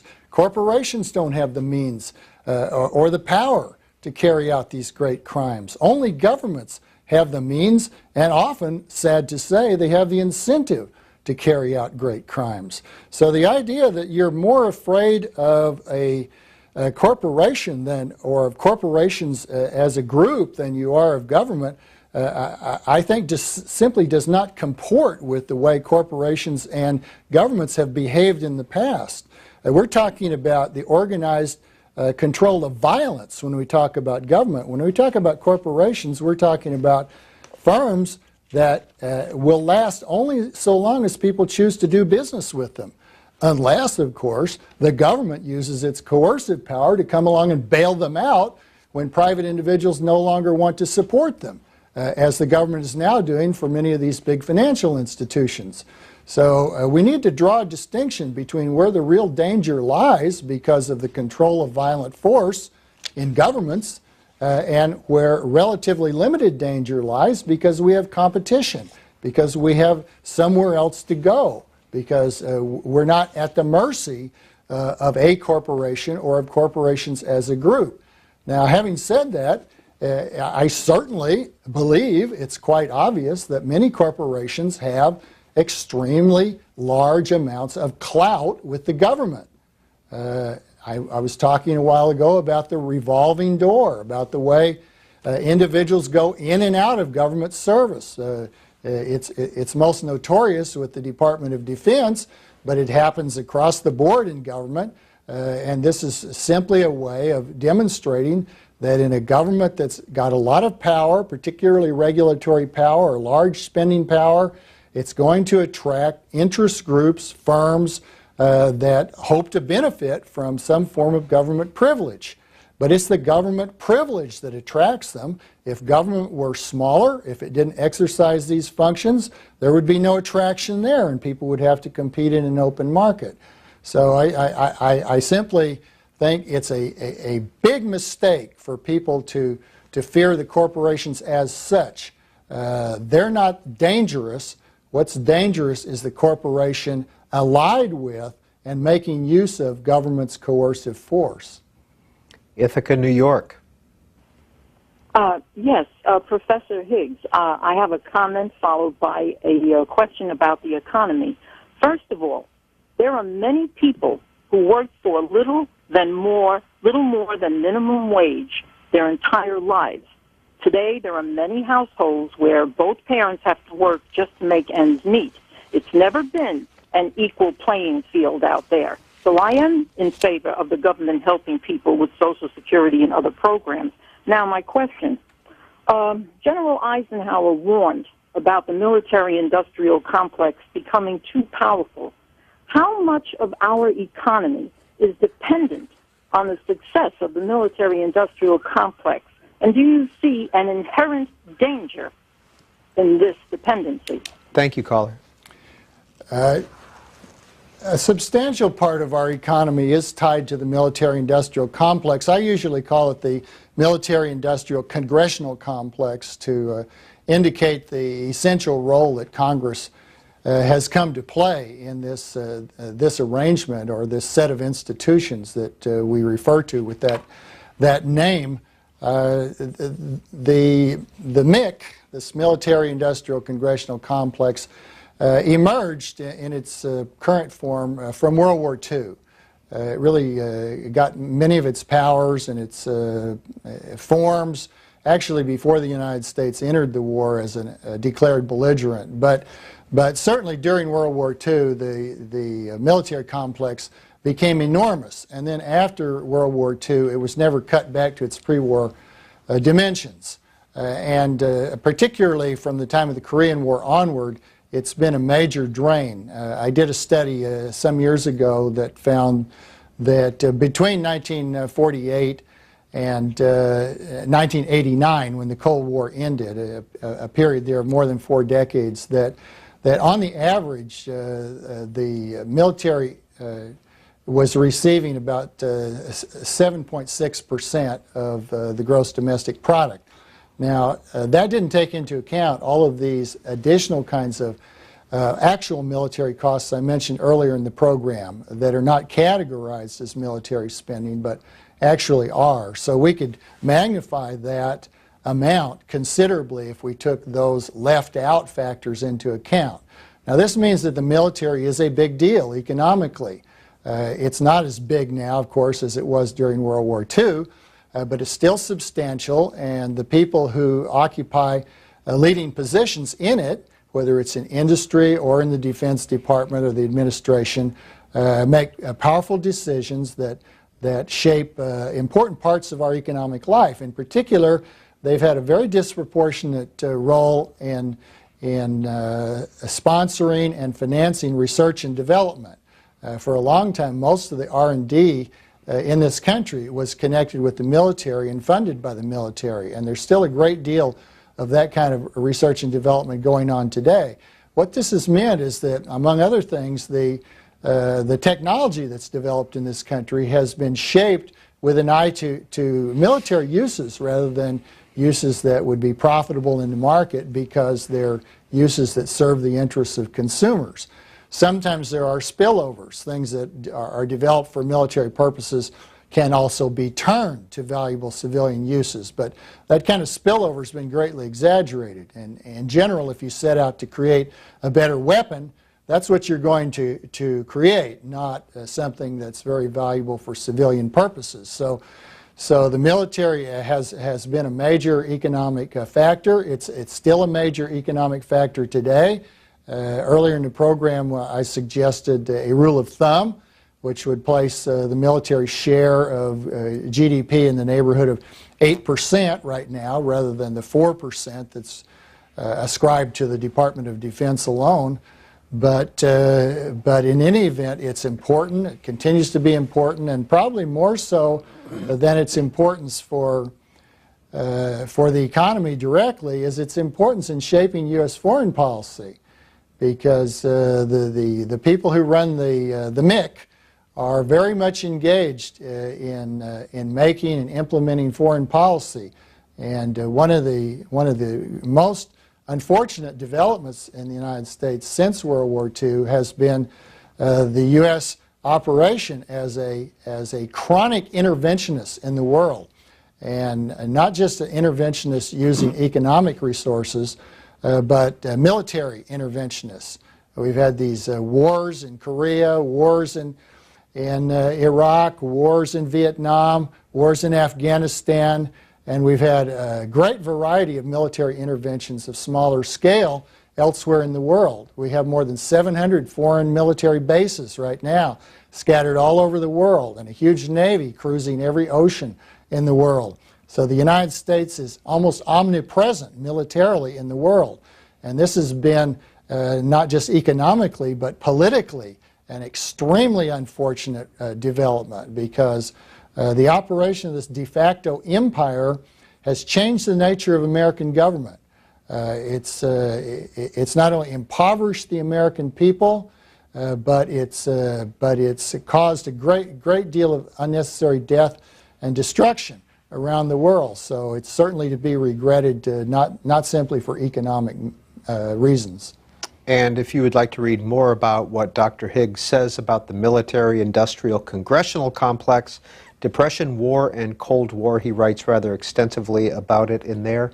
To go to that caller's first point in Against Leviathan, you write, societal distribution of income is morally neutral. Everything hinges on why the distribution changes. Yes, I certainly believe that. There's been a lot of study and a lot of policy discussion based on what people take the distribution of income to be. And I've made a number of points about that over the years. One is that we don't really know what the distribution is. We have these data the government collects, and they tell us something, but they're highly imperfect. We know many reasons to suspect, strongly suspect, that there are substantial errors in those data. Not everybody is going to reveal all his sources of income. Some of it is criminal in its origin, for example. Some of it people simply don't want to let out because they're afraid of the tax collector and so forth. Some people just think it's nobody else's business how much income they have. So there are many sources of error in the data used to represent the distribution of income. But even if the data were perfect, we have so many reasons to conclude that that some people have a lot more income than others for altogether legitimate reasons, as I was saying earlier. They work more, they get more education, they get more training, they move to places that have more opportunity. They take all kinds of actions to invest in what economists call their human capital. And the payoff to that investment comes in the form of reaping a higher stream of income as a result. So the fact that people vary in their income earning capability is the most natural thing in the world. The grotesque thing would be if we all had the same income. And it would not only be grotesque, but it would be horrible, because the only way we could ever bring about that situation would be by the exercise of absolutely diabolical government force. This would verge on the sort of actions taken by the Pol Pot regime in Cambodia, where they tried to take everybody who had an education and herd him out to be a rice farmer alongside people who had no education. This was their notion of equality. And yes, if you exert enough force, you can bring about equality, but you also create hell on earth in the process. Now, I'm not suggesting that every measure taken to equalize income distribution reeks of Pol Pot type decisions. That's certainly not the case. But at the same time, if we punish people for earning more, we have to realize that that's going to have repercussions. It's going to reduce the incentive for people to do productive things. And to some extent, we do punish people for earning more through the tax system. And we also reward people for earning less, which creates the other incentive. It creates an incentive for people to get themselves into a position where they won't have much income, but can expect to rely on the government to give them some form of assistance. Now, whenever one discusses this, the kind of comment that comes forth tends to be, well, but we have these people who rely on government to keep their heads above water. And certainly we do. We have millions of people in that position. But it does not mean that without government measures to assist them, no one would assist them. If we say that, we're making a terrible statement about what kind of human beings we are. We're saying we would not personally help out our neighbor in trouble. Well, if that's the kind of people we are, and some of us get elected to government, are we going to be any better there when we're not only bad people, but bad people with government power in addition? I think that only compounds the problem. A lot of the government measures that are taken to supposedly help poor people are frauds. Yes, they create dependencies. Yes, they put people in a position to continually support the kinds of politicians that promise that assistance. But these have been terrible for people in many ways. They've actually changed people's character for the worse. When people were more self-reliant in this country, which they were historically, they were, in that way, better people. They helped one another. Nowadays, everybody waits for the government to do it. This is not a good way for human beings to make themselves better people. Los Angeles, you're on with Robert Higgs. My question is the Great Depression, its causes, and more importantly, the reason it ended. Yesterday on my favorite channel, Book TV, Burton Folsom gave a lecture about his new book on the New Deal, which I believe you list as reading, in which he stated that you felt that the reason the Great Depression ended was not what most people think, the World War II, but actually the aftermath of World War II, the death of Roosevelt, and the legislation that came about. I wanted you to elaborate on that point. Thank you. Well, this is an area of research I've been pursuing for 20 years or so, and my most important findings are in my book, Depression, War, and Cold War. So if you want the full story, I recommend that book. But to just give you a hint of the kind of argument I developed there, the Depression certainly was not over in 1940, say, when the government began to be reshaped for war purposes. After mid-1940, the administration took greater and greater actions to prepare the country for war, including in September 1940 the initiation of a military draft. So from mid-1940 onward, to a greater and greater extent, the economy is being moved away from the civilian use of goods and services to military use.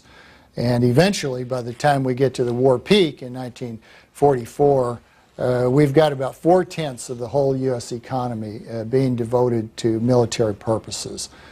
Now, people often say, in fact, almost everybody believes, even most economists believe, that the war got the economy out of the Depression. And what I've argued in my work is that this is a misunderstanding of what we mean by getting out of a depression. Yes, unemployment disappeared during the war. There's no doubt about it. It reached the lowest levels ever measured, just a little more than 1% by 1944. But why did unemployment disappear?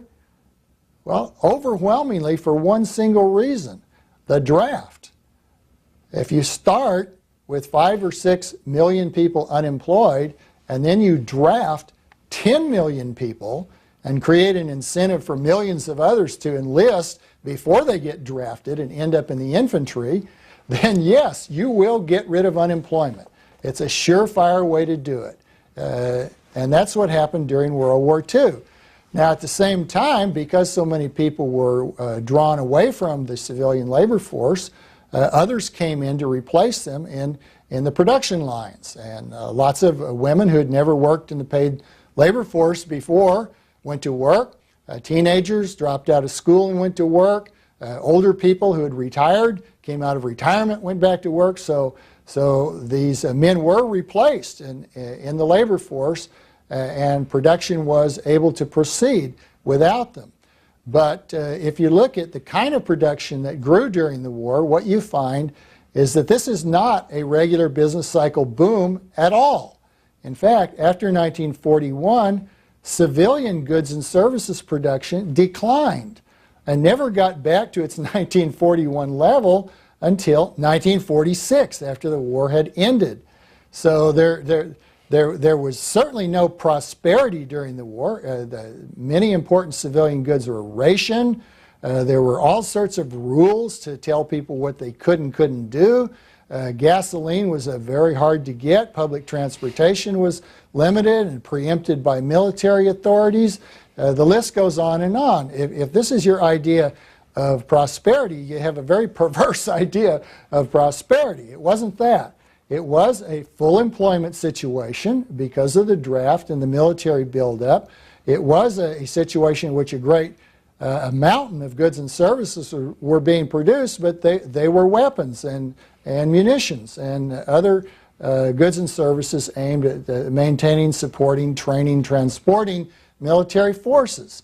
And so the U.S. was a command economy devoted to military purposes during the war.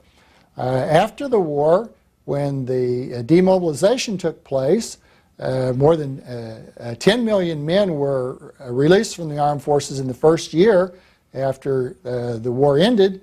Then real prosperity returned because the government gave up this huge claim it had on resources during the war and allowed them to go back into civilian use again, which they did very quickly and very smoothly. Even though many economists, particularly the young Keynesians of the day who had been prominent during the war and claimed their theories had been validated by the war boom, they all expected that the Depression would resume at the end of the war because the government was moving from a huge deficit in its budget to very quickly to a surplus in its budget and reducing its overall expenditures by about 70% quite quickly. This seemed like a Keynesian recipe for plunging the economy into a renewed depression. But that didn't happen. In fact, the economy performed spectacularly in 1946-47. The unemployment rate stayed below 4% during those years, and the transition was made very smoothly as government gave up most of its wartime rules, regulation, and resource command and released men from the armed forces. So what we saw there was, in fact, a a tremendous refutation of basic Keynesian thinking. Unfortunately, the Keynesians remembered what they took to be the validation of their model during the war buildup and totally ignored its refutation by what happened at the end of the war. And I've been trying for years to make people look at both ends of the experience during the war, and also to appreciate, above all, that war and prosperity were not linked, even during World War II. Just getting rid of unemployment by putting people in the armed forces involuntarily is a horrible way to deal with a depression. And in his book, Neither Liberty Nor Safety, Robert Higgs writes, in ways big and small, direct and indirect, crude and subtle, war, the quintessential government activity, has been the mother's milk for the nourishment of a growing tyranny in this country, and it remains so today. How does that apply to the current Iraq War? Well, I think whenever we have the government at war, as we do now, although it's an odd kind of war, it's certainly not the kind of war we had during World War II, but whenever the government goes to war, it has an excuse for doing outrageous things. For example, it's used the excuse of the wars and the related war on terror to basically gut the Constitution's Bill of Rights.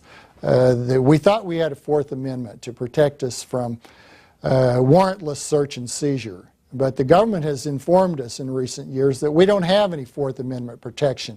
In fact, that the government will spy on us however, whenever it wishes, and get away with it, because no one will do anything to stop it. The courts won't stop it effectively.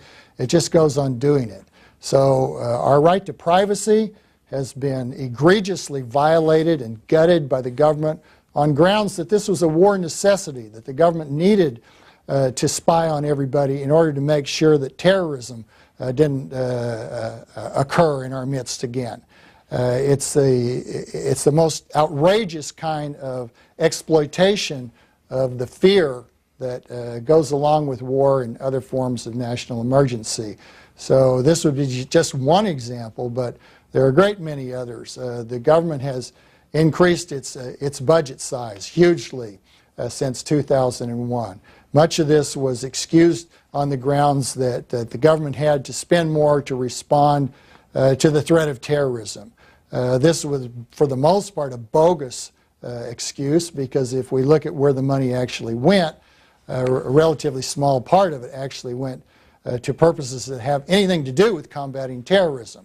And in fact, an enormous amount of it went to the welfare state, which was a kind of deal between the Bush administration and the Democrats, so that everybody would be cut in on the government's growth during this period of very rapid economic growth, excused by the necessity of war. Wilmington, Delaware, please go ahead. Yes, Mr. I'm thoroughly enjoying your your interview here. What I want to ask you is basically two things. One, what, in your opinion, just in your opinion, is how the government is going to handle the enormous, huge deficit that Social Security and Medicare has to handle in the next, 20, 30, 40 years? There's a difference of something in the area of $40 to $70 trillion, and we just simply don't have that kind of money. So how do you think that they will end up handling it? The other thing is, a lot of people think that China and Russia are going to be great military powers in the next, 20, 30, 40, 50 years, whatever. And I maintain I don't think that's going to happen because of their population. There are going to be two countries of old people because of their birth rates, similar to the situation in France and Italy. But that's what I'd like to ask you about. Mm-hmm. Well, your first question about how the government is going to handle the growing expenses for Social Security and Medicare in particular, but there are other programs that are similar in their future projections. These are the two big ones. The government will not do what it cannot do. So what we know for sure right now, there have been a number of careful studies of this matter, and what we know for sure is that the government will not be able to make the payments it has promised to make under existing rules and regulations of the Medicare program and the Social Security program. So we know that it's going to do less. It's not going to provide all the benefits that it's promised to provide. I think it will do this in a number of ways. First of all, I think the adjustments the government makes will be piecemeal, gradual. Little by little, the government will make changes. It's already moved to some extent in that direction. For example, the retirement age has been raised a little bit for Social Security. People who were born when I was born cannot retire with full Social Security benefits until they're 66 years old, rather than 65 as previously. And then there are further adjustments already programmed to raise the retirement age. This gets government out of some of its spending obligations, because each year that you withhold benefits, more and more of those people die before ever receiving any benefits. And that's a fiscally good deal for the government, because unlike the situation if you die and have saved money to take care of yourself in your old age, and you die before retirement, then there's a legacy left to your heirs. But if you're expecting a Social Security pension in your old age and you die, there's no legacy at all. It's just money the government won't be paying out. So every time the government pushes out the age of eligibility, it saves itself some money, and I expect it'll push that farther and farther. Each time it does it, it'll tell us how much healthier we are and how we're living longer, and old people don't need to retire at 65 anymore. They should keep working and pay Social Security taxes longer. But that'll be one way to do it. But there'll be other ways. For example, what's given with the right hand will be taken back with the left. And that also has already begun to some extent. Some Social Security benefits are taxed for some people. So on income equality grounds, the government will take back from higher income people through taxation some of what it's given them as Social Security benefits. Similarly, for Medicare, which is a much bigger deal fiscally, a government will simply withhold benefits. It'll cut back on what it provides. It can't possibly provide all the kinds of services it's providing to people on Medicare now. So it will move further and further in the direction of de facto rationing. And in fact, I expect some form of national health care to be implemented in this country within the next few years. I think it's a disastrous development, but a great many people want it. And as H.L. Mencken used to say about democracy, it's the theory that the people know what they want and deserve to get it, good and hard. So I think when we have a national health system in this country, people are going to get it good and hard, just the way they've been getting it in Great Britain since World War II, in Canada for a long time now, and in other countries. These kinds of national promises to give everybody gold-plated health care don't work. They don't pan out. And what they deliver instead, so that the government can stay within its budget constraints, is various forms of rationing care, including, in Great Britain, for example, simply withholding various forms of care from older people on the grounds that they don't have long to live anyhow, so it's not cost-effective to use health resources for them. Let's preserve them to be directed toward the care of younger people. This kind of inhumanity in what purports to be a humane system is extremely common, and we can expect to see that in this country too. I would like to say that we have the possibility of not going there, of not adopting a national health care system in this country, but I'm just resigned to the fact that a great many Americans favor this, they support it politically, and I believe the Obama administration will try hard to move us in that direction, and I won't be surprised if they succeed. We have 1 hour left with our guest, Robert Higgs, and if you don't get the chance to talk to him or email him in the next hour, you can always contact him at the independentinstitute.org is the email address. If you're on hold, hang on, we'll be right back.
We are back with Robert Higgs of the Independent Institute. Robert Higgs, for people just tuning in, or if they've been watching you for the last couple hours on In Depth, and they wanted to learn more about you or read one of your books, what would you recommend? I would probably recommend the book called Against Leviathan. In a way, they would learn more about me because that book was aimed not so much at colleagues in the social sciences as is aimed at the general public. And so it's quite accessible, but it's also more free-swinging, and some of the essays in there are quite polemical. Others are more scholarly, but I think sometimes you learn more about a person from his polemics than you do from his scholarship. What is the Federal Register, and do you read it? Well, the Federal Register is the government's publication where they have to publish every new proposed regulation or change in regulation or final regulation, what have you. So it comes out all the time, and by the end of the year, it's an enormous thing just to list and describe all of these regulations. Do you read it? Oh, I have read it. Nobody reads it the way you'd read a novel. I've used it in my work to go back, particularly when I was working on FDA regulation. I read quite a lot of the Federal Register in those days.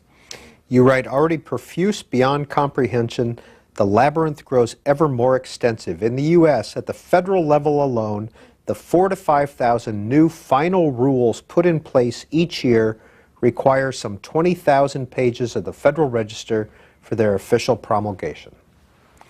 I think ordinary people would be amazed and appalled if they were to open up the Federal Register and try to read it.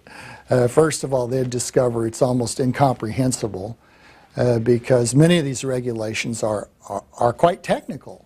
For example, the ones relating to the Food and Drug Administration often involve mathematical formulas and descriptions of various chemicals and chemical reactions. And likewise, for other areas of regulation, you'd find all kinds of arcane information there, but you really wouldn't be able to understand quite what they were getting at because so much of it relates to revising Section 421-9 of the law of 1977 and so forth. Lawyers are the ones that have their eyes glued to the Federal Register and regulators because they're required by law to go through the motions of publicizing what they do.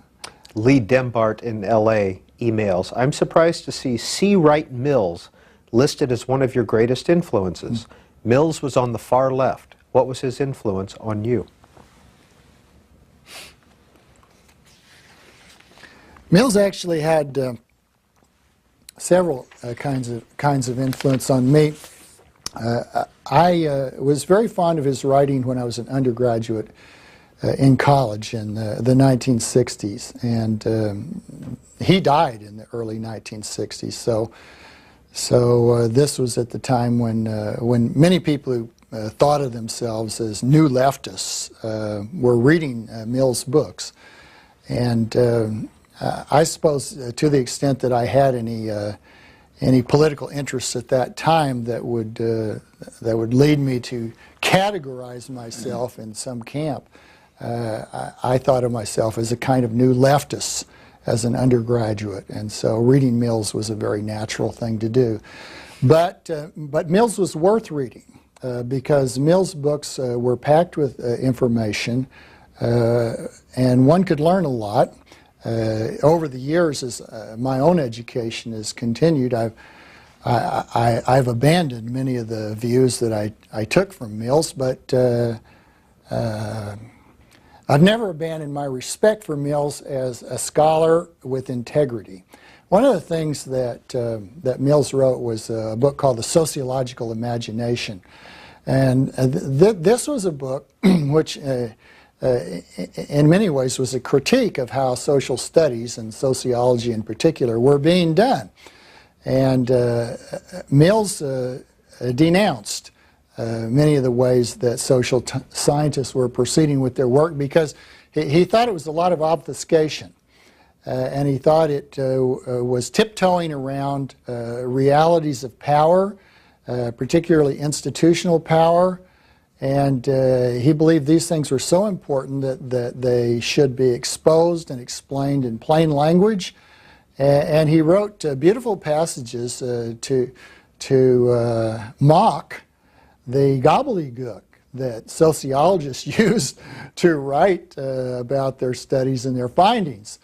And I've never quite got away from that lesson that Mills taught me, that plain writing is usually possible in economics and the other social sciences, that there's no reason to resort to obscurantism, whether it's mathematical formalism or any other form of priestly representation. These are things that close off economists and sociologists from their readers outside the monastery. And so I believe that Mills had good advice to give to young scholars. He had a lot of good advice, in fact, but basically it boiled down to be honest. That's a lesson we could all use, even social scientists. Back to your calls for Robert Higgs, Claremont, California. Thank you for holding. You're on the air. Mr. Higgs, I believe that both government and private statistics point to the fact that an ever-increasing percentage of the national wealth is flowing into the hands of fewer and fewer people, with the gulf between the haves and the have-nots continuing to widen. If you agree with these statistics, I have 3 questions for you. What do you think is the cause? If it continues, what will be the eventual consequences? And 3, if you had the power to change it, would you, and how would you? Okay, let me see if I can recall all the questions. Do I think this is a fact, that a greater and greater proportion of the world's wealth is flowing into the hands of a small group of people? As I said earlier, it's hard to know. The data that are used to study this question are flawed in a variety of ways, and so there are serious questions about what the distribution of the world's income and wealth really is. It does appear from a variety of data that in the United States the distribution of income has become less equal in the past 20 or 25 years. Now, why has this happened? I think it has a whole variety of causes. The scholars who've studied the changing distribution of income point to changes in the payoff to higher education, for example, and to changes in the makeup of the labor force. In the 1960s and 70s, a great many women came into the paid labor force who had previously not worked there, and as a result they had less labor market experience, less training for specific jobs than the men had, so they came in a sense nearer the bottom than the men were as a result of their qualifications being different. Now that worked in the direction of showing less equal distribution of income as a result. There have also been major changes in the makeup of households. Many of the discussions of income distribution relate not to individuals but to households. But we need to remember that a household is not the same. In fact, when the government developed a massive payment system for low-income people, many unmarried women became clients of this system. But every time an unmarried woman with a baby goes on welfare, she becomes a household. At the same time, some other household may consist of 5 or 6 people, all of them working in the labor market, and perhaps people of high educations and considerable job skills. And yet we're comparing these 2 households with regard to the income they earn.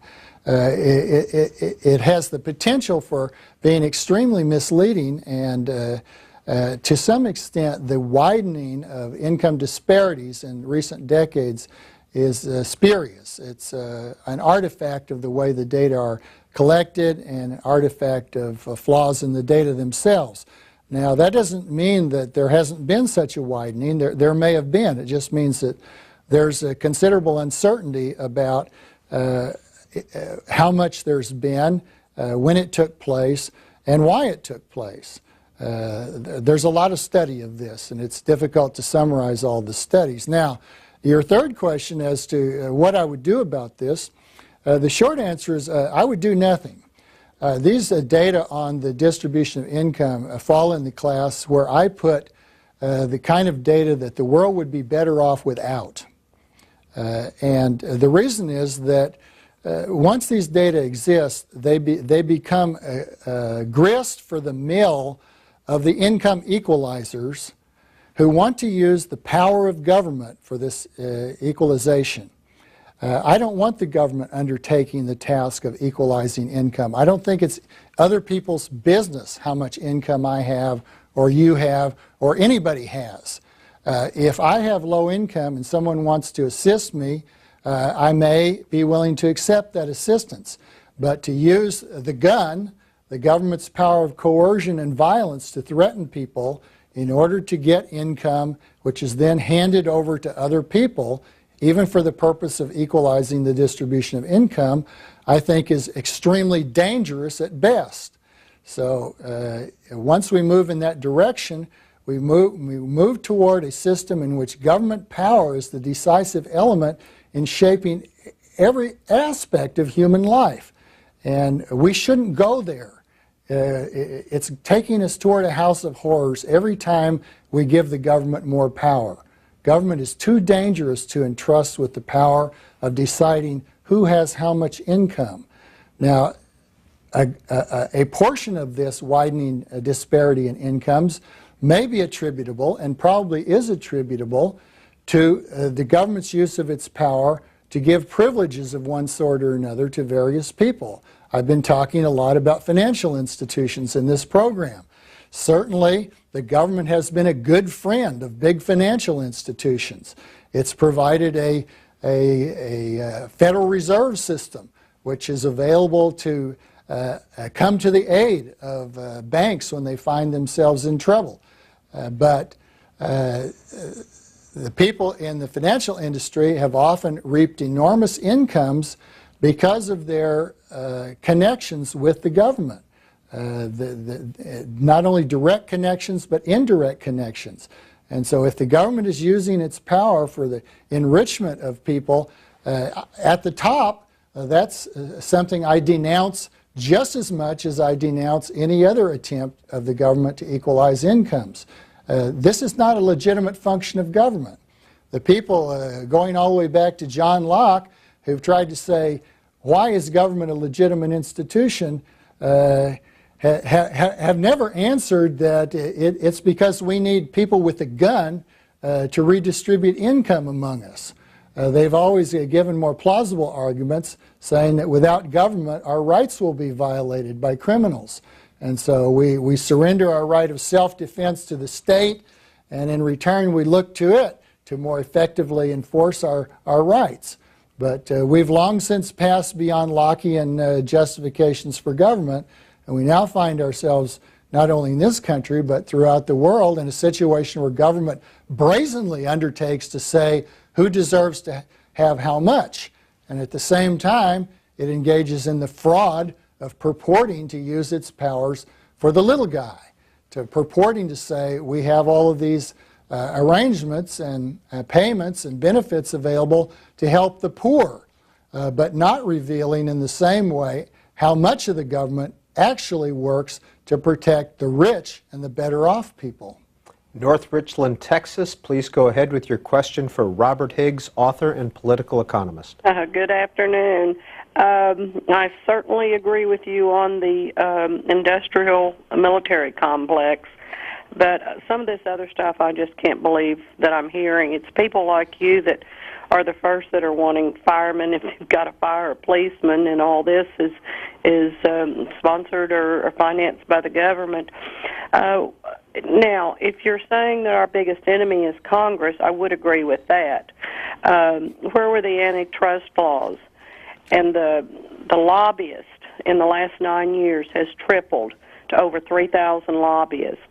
CEO pay has gone from about 50% of their employees to their workers to way over 300%. You know, always blaming the workers and the poor just doesn't get it. What has happened is our fault as citizens for letting this happen and not paying attention. But there has been wrongs, there are wrongs, and it needs to be corrected. Well, I'd like to correct your idea that I'm blaming the poor. That's almost the exact opposite of what I've been saying. Poor people don't run governments. Never did for long, and probably never will. Governments are routinely captured by people who have knowledge, money, connections. They're the people who are best placed to seize government power or to influence the power that is exercised by government, whoever the officials happen to be themselves. So I'm not blaming the poor as such. The poor are culpable to the extent that they have supported the growth of government power, even though it has been contrary to their own interests in a great many ways. So this is not so much a matter of blaming the poor or the rich. My discussions are about what happens when government gets more power. What are the consequences of that? How does it come about? And the questions that have to do with things like how much the executives of corporations earn relative to the production workers should never, ever be subjects of government decision-making or law-making in the first place. It's none of the government's business how a corporation runs its affairs. These ought to be private entities. If corporations enjoy government privilege, that's another question, because no one should receive privileges from government. If government undertakes any action, it ought to follow the rule of law, which is to say it ought to treat every person in the same way. No one should be treated as if that person has rights superior to other persons. So for some reason, when I speak, many people get the impression that somehow I'm here to speak for the rich, or I've been accused on this program of being a fascist or upholding a fascist position. Nothing could be further from the truth. If I didn't believe that this growth of government had been harmful to the great mass of people, I wouldn't have carried out my life's work as I have. I believe it's been tremendously harmful to the great mass of people. But the great masses have been brought along with it, acquiescing in it, or even clamoring for more of it, because they've been misled to believe that the government is actually on their side, that they can look to it for their salvation. When they do that, they're looking to a false god. They've been deceived and allowed themselves to be deceived, sometimes almost willfully, thinking if only I can get my man into power, then all will be well. But somehow it never is. Somehow when anyone gets into power, he becomes corrupted by that power. Those are the kinds of dangers I'm talking about, the kinds of dangers my work relates to. Dallas, good afternoon. Yeah, good afternoon. Thank you very much for the opportunity. Dr. Hedges, in your view, you said government is dangerous or to be denounced. I would like to ask you if in your vast knowledge, if you see any role for government, if you do, can you give 3 examples? Or would you admit to 3 roles that government plays?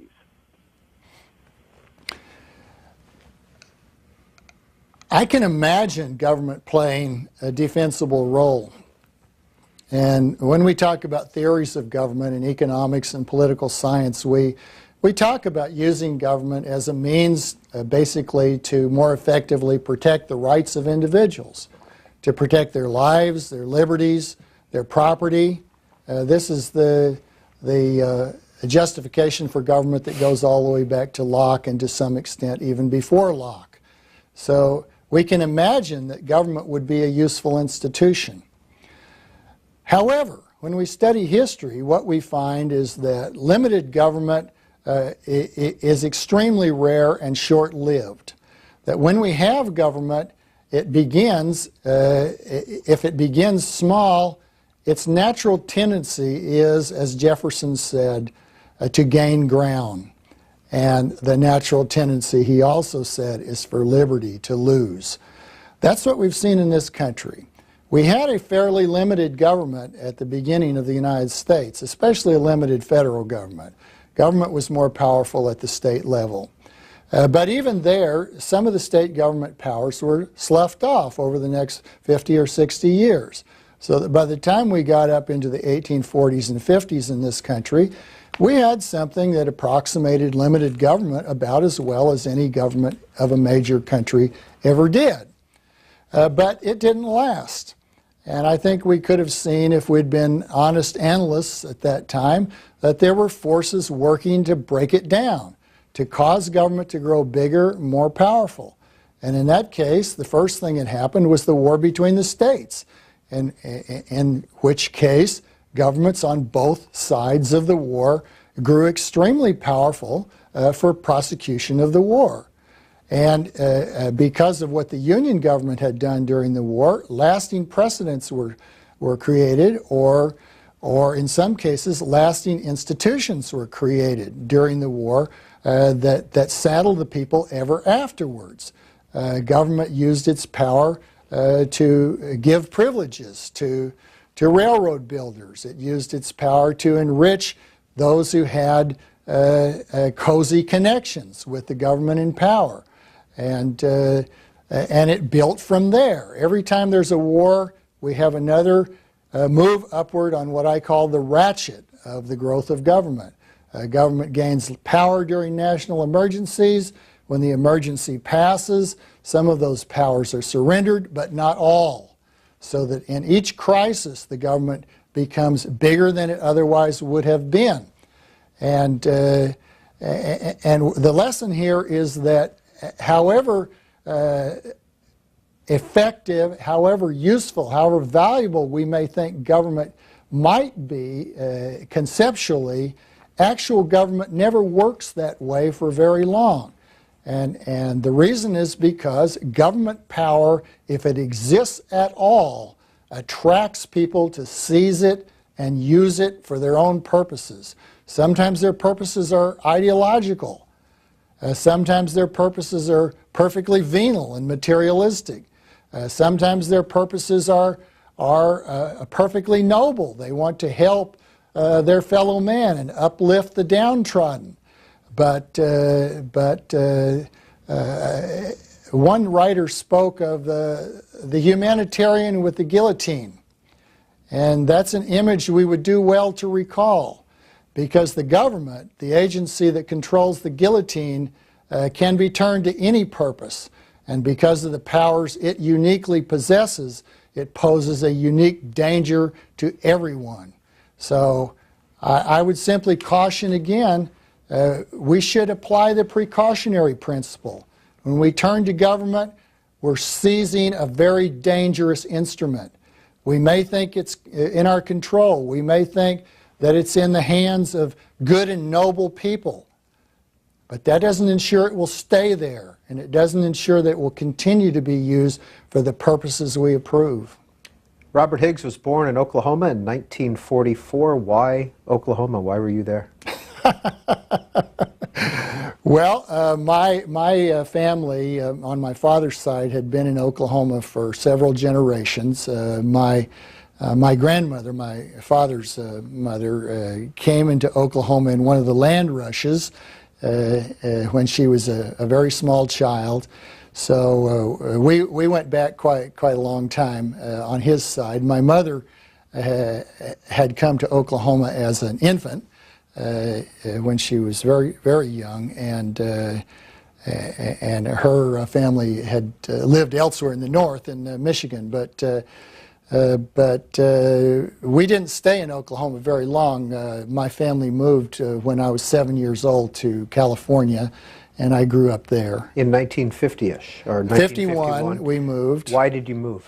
Well, we moved because economic opportunity was more attractive. Wages were higher in California, and my father, who was a very hard-working man, was not earning nearly as much in Oklahoma as he hoped to earn in California, and indeed that's how it turned out. What kind of work did he do? Well, he did a lot of different work. He worked in the oil fields as a derrick man for some years.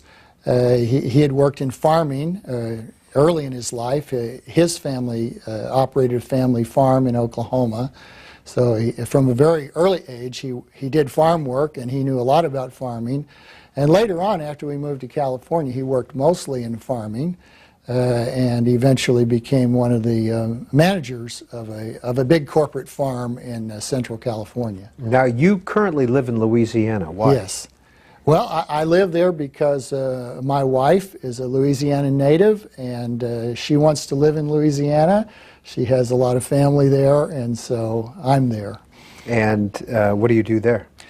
Well, I do all the things that I do anywhere, which is to write. I work with the Independent Institute as the editor of the Independent Review, which is a scholarly quarterly. And that occupies much of my time. But I also work in other ways. I mentioned earlier I work as a consultant from time to time. I've worked with law firms as a consultant, and with trade associations, and with governments, actually. I worked with the Washington State government back in the 70s in a fisheries consulting capacity. And I've done that kind of work later, not in Washington, but in fisheries work related to Alaska. But I now write, lecture for anybody who makes me an attractive offer. So I'm available as time permits to do work that interests me and helps me make a living. Robert Higgs is our guest on In Depth, Buffalo, New York. Hi, Dr. Higgs. I wanted to start out by giving you a personal thanks for an introduction to Austrian economics. The talk you gave on C-SPAN on Book TV a few years ago for Against Leviathan completely changed my life, and I found that it has allayed a lot of, you spoke to fear earlier, it's allayed a lot of my fear. I've since tried to pass that forward and have turned a few people onto the ideas, but I'm wondering, what have you found, say, in passing conversation when you have 2 minutes or less with someone that might not have the attention span to read Murray Rothbard's Man, Economy, and State? What have you found is effective in sort of turning people on without being confrontational? And I'd also like to give a hello to your close colleague, Anthony Gregory, who I met and talked at length with, and is an excellent writer as well. Well, thank you for those kind words. I'm almost apprehensive when someone says I've changed his life, worried that it may have been for the worse. But at all events, to answer your question, I don't know that there's any quick way to give people the kind of appreciation that one gains from a more concentrated study of Austrian economics. But there are excellent books available for beginners. One that's been used for decades is Henry Hazlitt's book, Economics in One Lesson. And that little book has sold millions of copies, and it's still very worthwhile reading now. The examples are dated, but the economic logic is as sound now as it was when the book first came out. But there are more recent books that are helpful in the same way. Robert Murphy has some very good books. In fact, a new book of his on the Great Depression is just about to be published now, I believe, any day. And Thomas Woods also has some very good introductory books. David Gordon and Gene Callahan have written good introductory books, all of which can be readily understood by people with no previous background in studying economics. So I recommend all of these sources quite highly. Bakersfield, California. Hello, Mr. Higgs. Well, my wife actually hails from Oklahoma, so it was interesting to hear that you live there, and we live in the Central Valley here now. But I'm curious, I've been a libertarian for about 25 years, so I won't take issue with most of what you say. But I wonder, when you say that it's essentially theft to take from one through taxation to give to another on an individual level, how do you feel about, or as another caller had asked, about the proper role of government when they tax or essentially steal from everyone to provide for the common good? What do you consider is the proper role of government? And taking your argument to the extremes as far as Social Security and whatnot, don't we essentially have to be willing to let people die in the streets if they do not handle their finances properly? For example, if they opted out of Social Security or whatnot. We need to remember that all the money that goes into Social Security comes from us.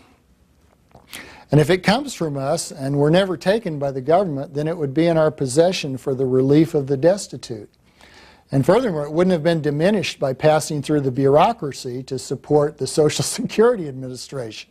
It's a leaky bucket whenever we transfer income through government, because the transfer personnel themselves eat up resources along the way. In addition, the government doles out the money according to bureaucratic rules, kind of one-size-fits-all type rules, which means that the assistance can never be tailored so that it goes to those who truly are most deserving, and does not go to those who are basically gaming the system at our expense. So there's a lot to be said for never taking the money away from people in the first place. And when I say that, I certainly mean to suggest that, no, I don't think people would be dying in the streets if we'd never had Social Security. Before we had Social Security, people were not dying in the streets for want of assistance.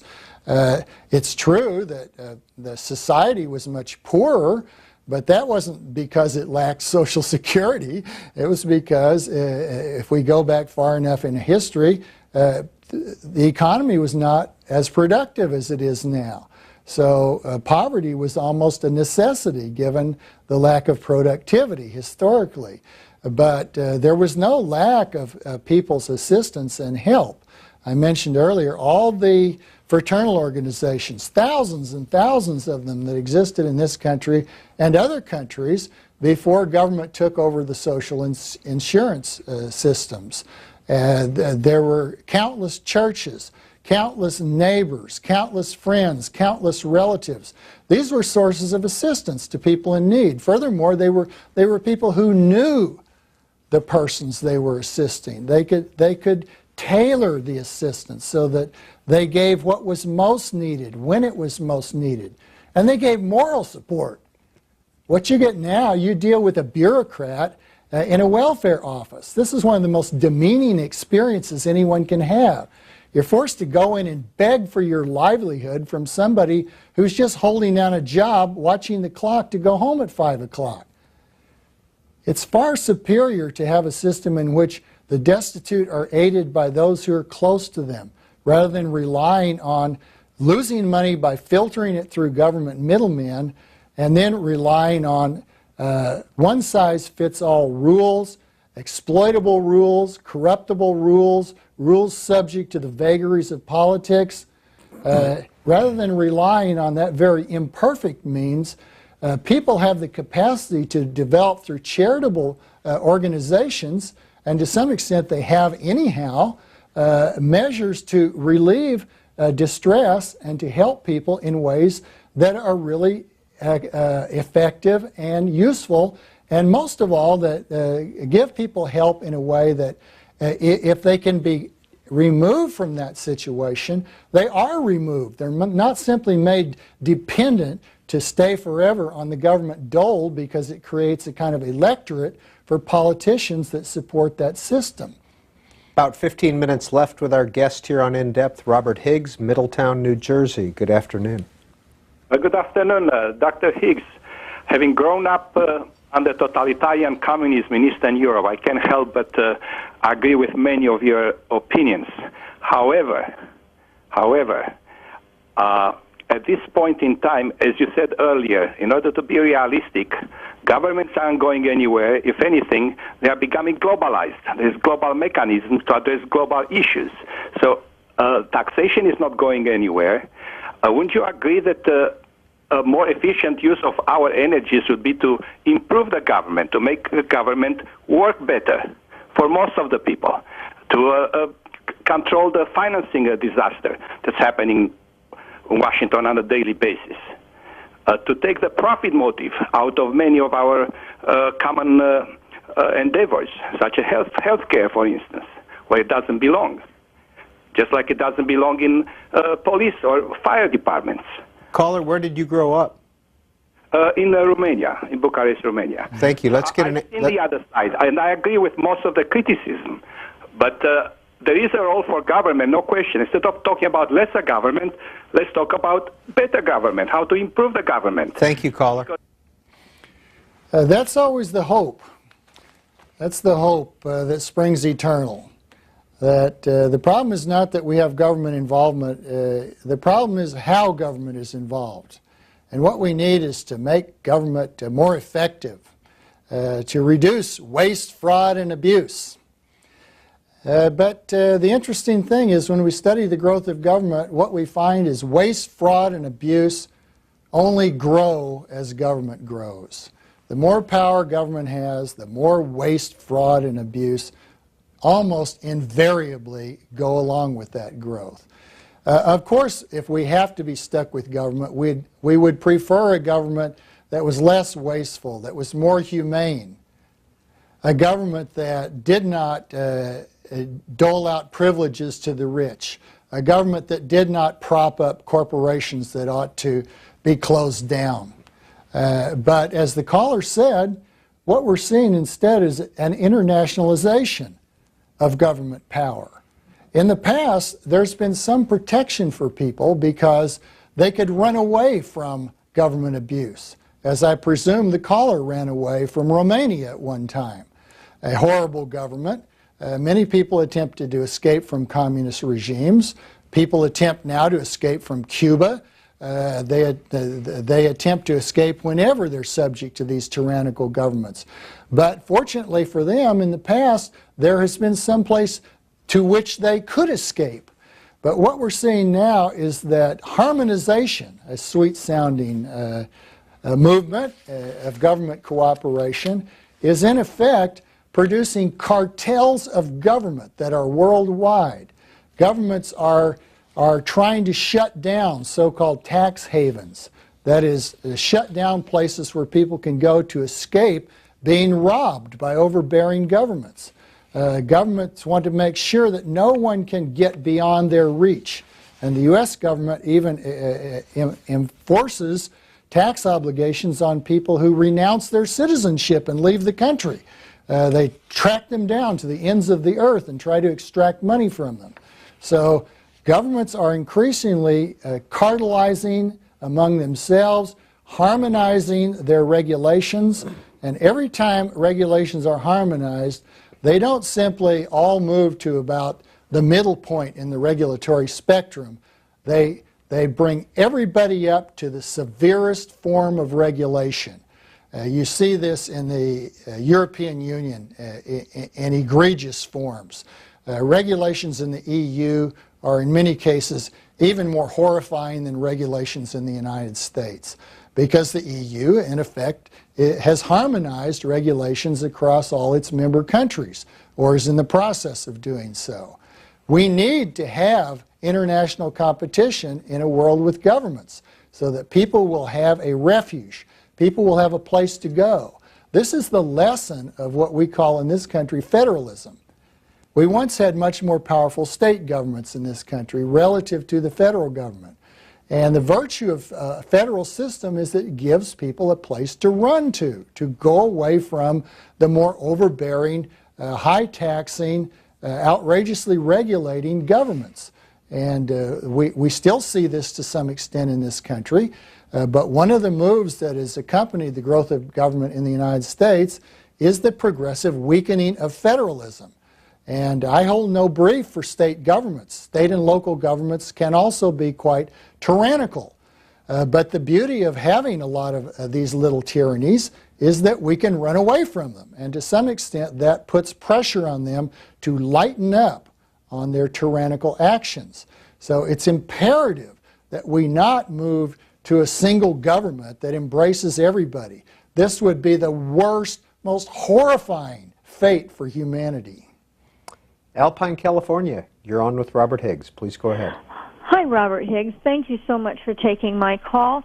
I once was on welfare, and my father basically embarrassed me enough that I got off welfare and am making it in the world. I've worked for state governments and federal governments, and I work for the what you call the economic capitalism group now and free markets. But my husband would love to hear from you. He's on the road today, and he has one question. I told him about you on the air, and he said, how do we stop this? Do we need to start and do another revolution? How do we stop this is a seemingly simple question. If I had a simple answer, I would give it to you straight away. This is a situation that developed over a long period of time, more than a century, for a variety of reasons. It's the product of a complex historical process. It didn't come into being in a simple way, and there's no simple way to remedy the evils that we find ourselves immersed in today as a result of having big, overbearing, tyrannical or quasi-tyrannical government. But I do believe that the first step that has to be taken is to increase public understanding of the situation in which we find ourselves, how we got here, and what measures might be taken to move us in the opposite direction. At present, we are moving further toward big, abusive, expensive, unaffordable, overbearing government. And we're doing this not simply here, but we're doing this on a very wide international scale, as we've just seen with the G20 meeting that concluded recently. The governments are attempting to cartelize. They call it cooperation. They paint a pretty face on it, but every time they take these measures, they remove another refuge for people who are attempting to escape from tyranny. And what we can do is try to improve our own understanding of how the world works, and then support measures to rescind, to appeal, to cut back, to go in the opposite direction. We'll always be told that we can't go in the opposite direction, that we can't turn the clock back. But we can turn the clock back. Tyranny was worse under Stalin than it is in Russia today. They turned the clock back. Tyranny was worse in Germany under Hitler than it is in Germany today. They turned the clock back. We can turn the clock back too, but we have to have a commitment to do so. We have to have enough people who understand why the world is in the shape it's in, how it got there, and what measures will get it out of that situation. Until we have wider public understanding, our quest is really hopeless, because people will always be taken in by propaganda and by the arguments of people who hope to use government power in the service of their own interest group objectives. Sure, they think, well, if I don't use this power, somebody else is going to grab it and use it for purposes that hurt me. So I'd better grab it before somebody else does. This never works. In the long run, it only increases the growth of government power until we find that there's really only one effective government interest group left standing at the end of the day, and that's the government itself. We've seen this happen in other places. We can't say, it can't happen here. It can happen here, and unfortunately, it has to a substantial extent already happened here. Has there been a time in American history where we have rolled back, as you say? Yes. The early 19th century saw considerable rollbacks, and there were also short-term rollbacks after some of the major wars. After the Civil War, there was considerable rollback of government power, and government didn't grow very fast for the next 30 or 40 years, although it began to accelerate in the late 19th and early 20th century. But certainly some aspects that were most horrifying, such as slavery, were abolished. So to think that we're caught in some kind of wheel of history that can only roll in one direction is a great mistake.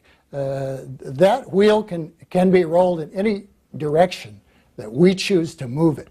But we can't move it as single individuals. We have to have more people who understand the wheel, what it's crushing underneath its weight, and how to turn it back. Jamaica, New York. Earlier in the show, you were very unhappy with government programs, bailouts, etc. You're willing to let corporations go their own way. And generally speaking, the government believes that it's just going to exacerbate the problem.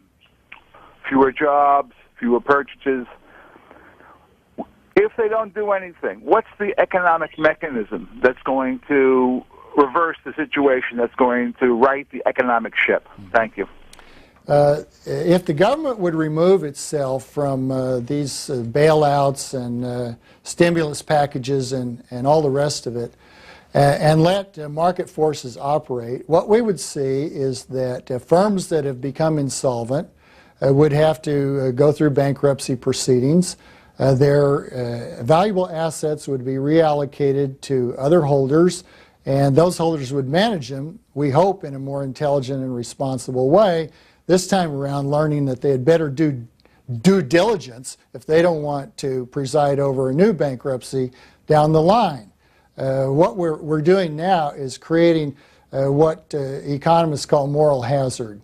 We're teaching people the lesson that if they take a big risk and it works out, they will profit highly. But if they take a big risk and it doesn't work out, then the taxpayers will bail them out. This is a very one-sided incentive that is created for people. It creates incentive for people to undertake projects and measures that they would never undertake if they had to fear the consequences of being themselves responsible for failure down the line.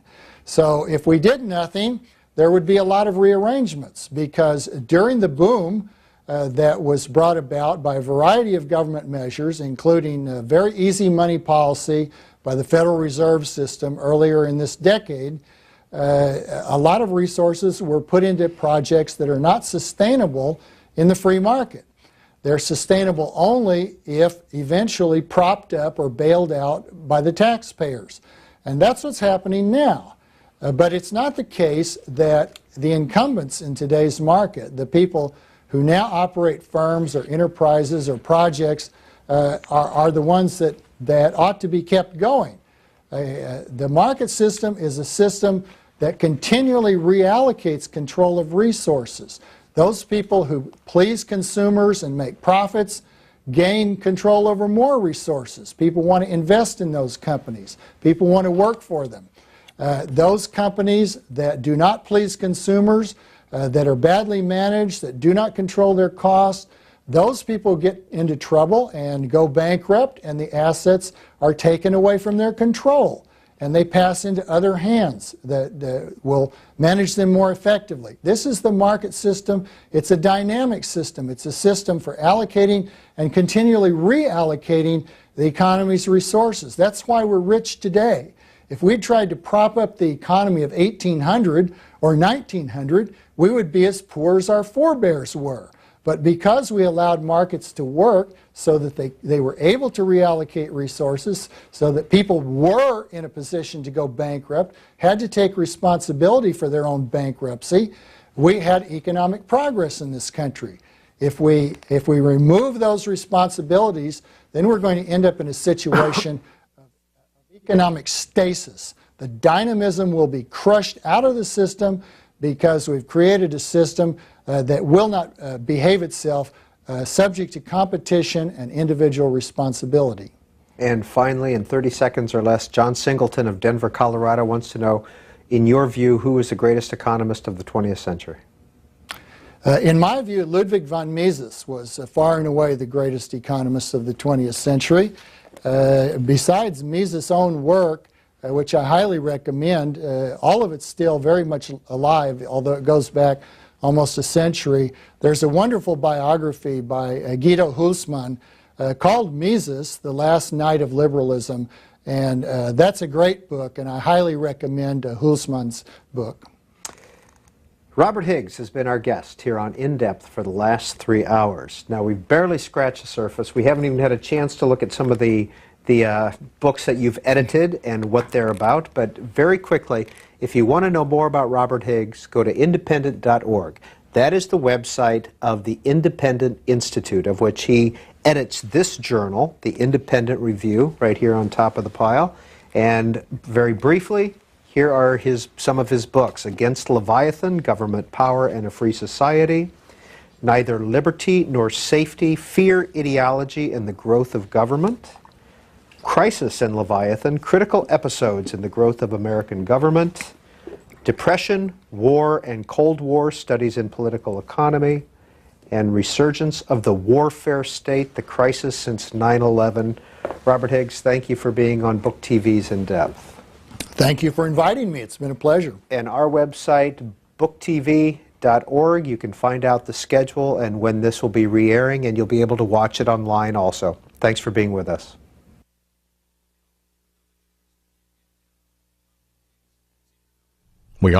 But the free market will not supply. True or false? Well, that's one of the standard rationales economists propose to account for the growth of government. I think it's a bad explanation in the sense that most of what the government has come to do over time doesn't even plausibly fit the category of being a supply of public goods. In economics, public goods are very strictly defined. They have to be goods that, once produced, are available to everybody, so they're non-rivalrous in their consumption. And they have to be goods from which no one can be excluded once they have been produced. And certainly most of the things that government does are not even approximately public goods. So it makes a good rationale in economic theory. It's good on the blackboard, but historically speaking, it's very weak. You also write that the U.S. has more than 87,000 separate governments, more than 60,000 with the power to tax. Yes. We have, of course, a national government, 50 state governments, more than 3,000 county governments. And then below that, we have city governments and special districts of every imaginable kind. And many of these have the power to tax, besides the power to make rules that everybody subject to the jurisdiction has to obey. How often are those rules conflicting? Very often, as you would expect in such a complex system. In fact, you don't have to look at all these different governments. Within any one government, you often see rules that conflict. Robert Higgs, what's the Independent Institute? The Independent Institute is a nonpartisan, not-for-profit organization that's devoted to the study and education with respect to particularly public policy, but the interests of the Institute are much wider ranging, and the Institute takes an interest in many things that have some connection with public policy, but not necessarily at the policy stage at that moment. They study a variety of proposals for future ways to change policy, and they study the history of how policies have operated in the past, and so it's a very wide scope of interest at the Independent Institute. How is it funded? It's funded through private donations from individuals, foundations, corporations, and to some extent from its own activities, such as sales of books and reports. Would you call it a free market think tank? Is that fair? Oh, that's fair. It's certainly fair, yes. How'd you get associated with it? I became associated with it because I had known David Thoreau, who's the president of the Independent Institute, for a number of years before I left academia. And in fact, I dealt with him when he was the president of another such organization called the Pacific Research Institute. And when I did leave academia and I was looking around for a new place to land, David and I quickly got together and agreed that I could do something for the Institute, and so I've been doing something for it ever since. And what were you doing in academia? I was a professor of economics for 26 years, and where'd you teach? I taught for 15 years at the University of Washington in Seattle, and then at Lafayette College in Easton, Pennsylvania for 6 years, and then for 5 years at Seattle University. Education? Did it educate me? No. What's your education? Sorry.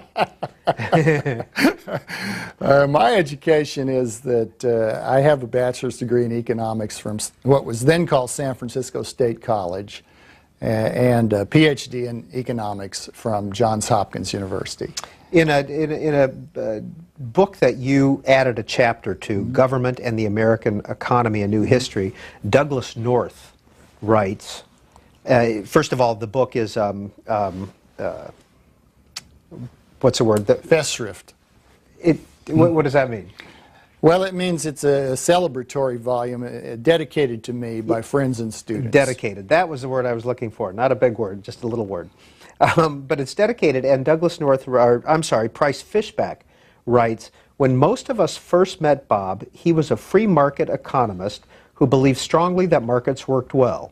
Over time, he has become more and more closely associated with libertarian and Austrian thought. What does that mean, Austrian thought? Well, Austrian thought refers to the so-called Austrian School of Economics, which is very often distinguished in its views from what is now mainstream economics, but once upon a time was part and parcel of mainstream economics, and didn't really part ways until around the 1930s, when mainstream economics began to take a very different course.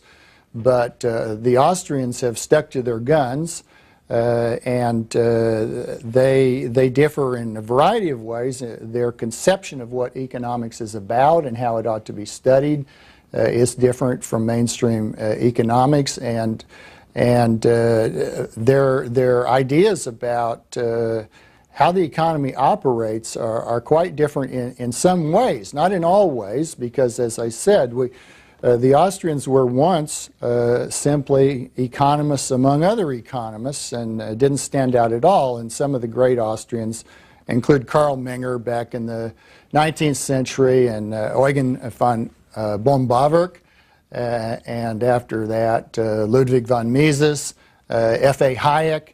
These people at the time were seen as making contributions to economic analysis in general, and are still seen that way to some extent, but particularly in the case of Mises and to a lesser extent Hayek, they are seen as mavericks or as people whose views do not comport well with the modern mainstream economics. What would be one distinction between the Austrian school and what you refer to as mainstream? A major distinction has to do with what Austrians conceive of as the scientific method appropriate to economic analysis. Modern mainstream economists think that the scientific method of economics ought to be basically the same one used in physics or chemistry. Hypotheses should be tested empirically to find out whether they are true, or at least whether they're not rejected yet and are provisionally acceptable. But the Austrians start with a conception of what they take to be axiomatic truths, and they proceed deductively from that, and the propositions they arrive at are accepted as necessarily true. They don't need any testing, and if we tested them and found them false, we would conclude there's something wrong with the test. Which, by the way, mainstream economists often conclude also. And who is Price Fishback, who wrote Price that? Fishback is a dear friend of mine and was one of my PhD students at the University of Washington in around 1980, early 1980s. Our guest is Robert Higgs. This is C-SPAN's In-Depth program, and the first call for him comes from Evansville, Indiana. First off, I want to thank C-SPAN for their programming. I'm an avid viewer. Mr. Higgs, I have a question. Earlier in the program, it became loans to keep it afloat, but nonetheless, this, I'm sure, will come back to haunt us because it moves us further and further in the direction of government control of the economic process. Welcome to In Depth. This is Book TV's monthly series featuring one author and his or her body of work. We want to hear from you. Our guest this month is Robert Higgs, who is associated with the Independent Institute, and we'll ask him about that in just a minute. And here are some of his books, so you get an idea of what a political economist writes about and his views. Neither Liberty Nor Safety, Fear, Ideology, and the Growth of Government was written in 2007. In 2006, this book came out, Depression, War, and Cold War, Studies in Political Economy, published by Oxford. In 2005, I believe, Resurgence of the Warfare State, The Crisis Since 9/11. These are three of his books. Then there is Against Leviathan, Government Power and a Free Society, and Crisis and Leviathan, Critical Episodes in the Growth of American Government. And you can see here this pile of books. These are books that he's edited or contributed to also that we will get through in the next 3 hours. We want to put the phone numbers up in case you want to participate in our conversation. 202 is the area code. 737-0001 for those of you who reside in the East and Central time zones. 737-0002 for the Mountain and Pacific. And if you have a question throughout this 3 hours that you would like to email in to Dr. Higgs, booktv@cspan.org is the email address. And we'll begin taking your calls in about 10 minutes or so. Dr. Higgs, fear is a recurrent theme in all of your books, and in fact it's in the subtitle of your most recent book. Why? Because fear is the most elemental and powerful human emotion. It's the thing that human beings are least able to ignore. Fear also puts people in a frame of mind where it's very difficult for them to behave rationally. They're more likely to behave instinctively, and they're more likely to look for salvation wherever they can find it. And for that reason, governments have always relied on fear to keep subjects in line, and they're continuing to rely on it today. Could you give an example? Absolutely. Everything we know about how governments in their current form came into being tells us they arose from conquest, from one group over another group, and that meant that fear was involved in the very beginning because it was usually violence, warfare that brought about this conquest, and after the conquest was completed, the threat of violence continued to be applied to subject peoples in order to make them cough up tribute to their conquerors. And so fear for people's very lives is at the root of governments as they exist in the world today. And even though many people may not feel a surface fear or an awareness of fear of the government, it's very easy to make them afraid of government if you start to remind them of ways in which the government might hurt them if they get out of line. From Crisis and Leviathan, published in 1987, this is what you write.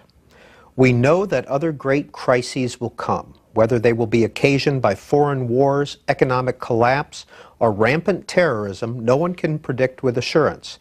Yet in one form or another, great crises will surely come again. When they do, governments almost certainly will gain new powers over economics and social affairs. We've seen it happen in the past 8 or 9 years, all three of them at once. Example? Well, the beginning, of course, is 9/11. Higgs. Join us as In Depth welcomes the author of 8 books, including Crisis Leviathan, Against Leviathan, and Neither Liberty Nor Safety. Mr. Higgs' latest release is the paperback edition of Depression, War, and Cold War, first published in 2006. Robert Higgs, before we get to your books, I want to ask you to respond quickly to some recent headlines in the paper and get your views on those. This is from the Financial Times. G20 leaders hail crisis fightback, 1.1 trillion global boost agreed. And along that same line is this headline, nations craft hard-fought pledge to repair world financial system. This is what we would expect them to do, is pretend to know what they ought to be doing to repair the economic troubles we face right now and to come up with a program of some sort that is a plausible solution.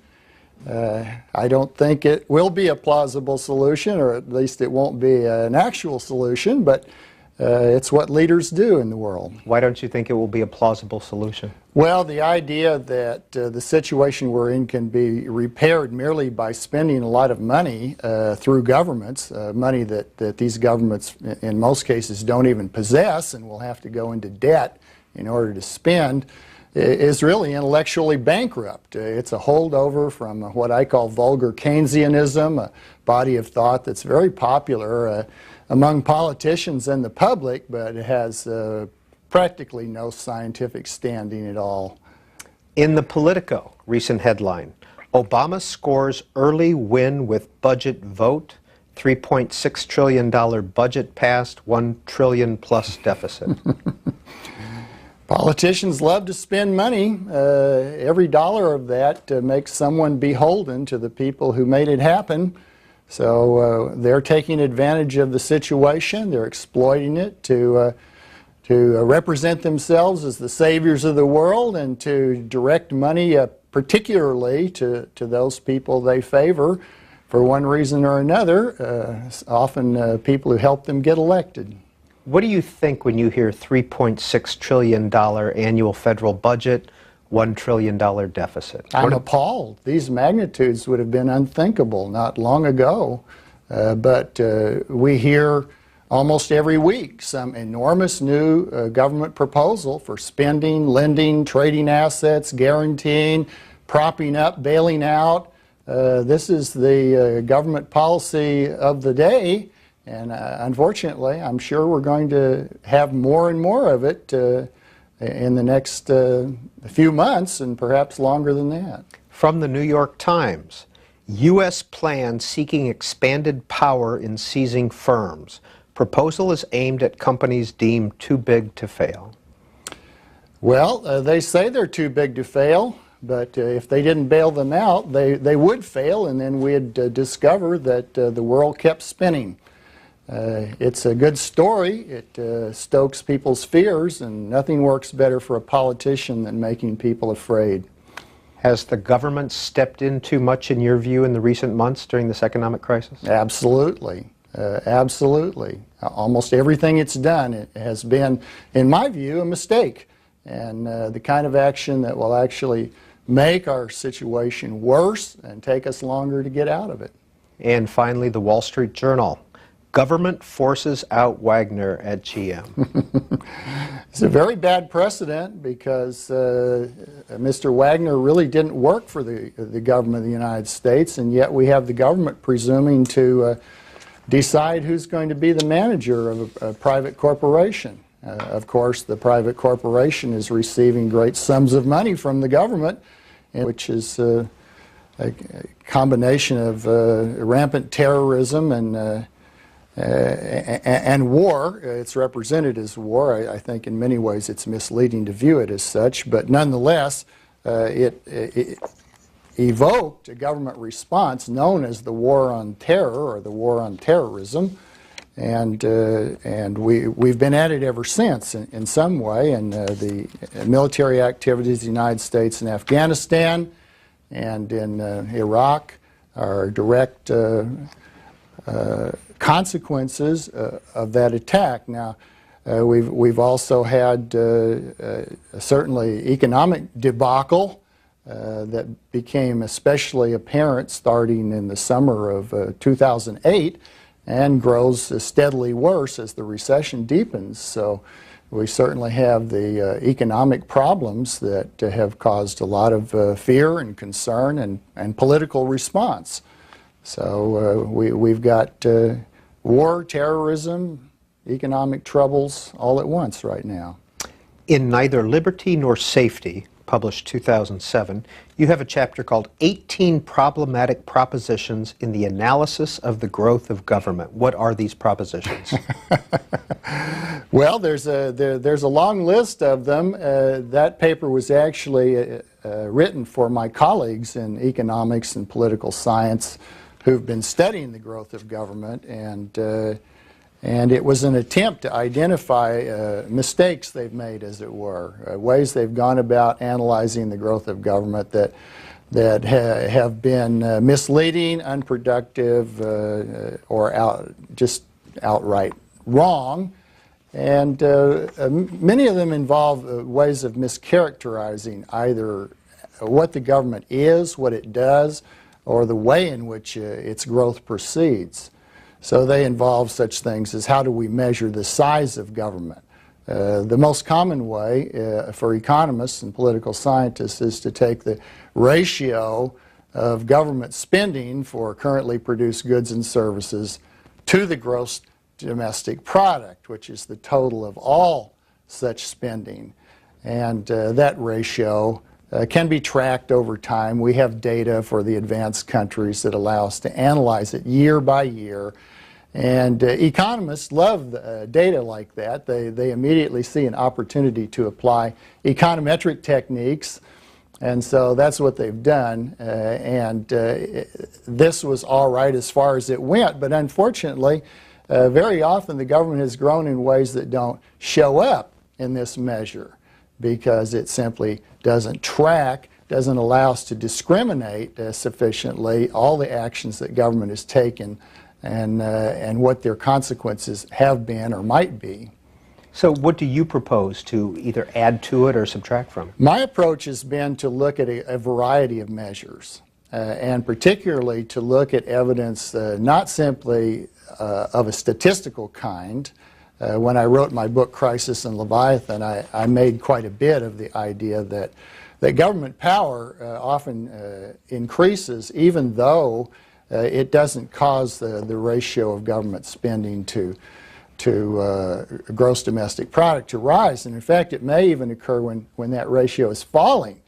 If the government were, for example, to begin conscripting soldiers rather than hiring them in the labor market, we might well see government spending fall because it wouldn't pay very much to the conscripts. But nonetheless, the movement from voluntary military service to conscription would certainly signify an increased exertion of the power of government. Proposition 15 out of those propositions in Neither Liberty Nor Safety: government grows in order to supply public goods that the public demands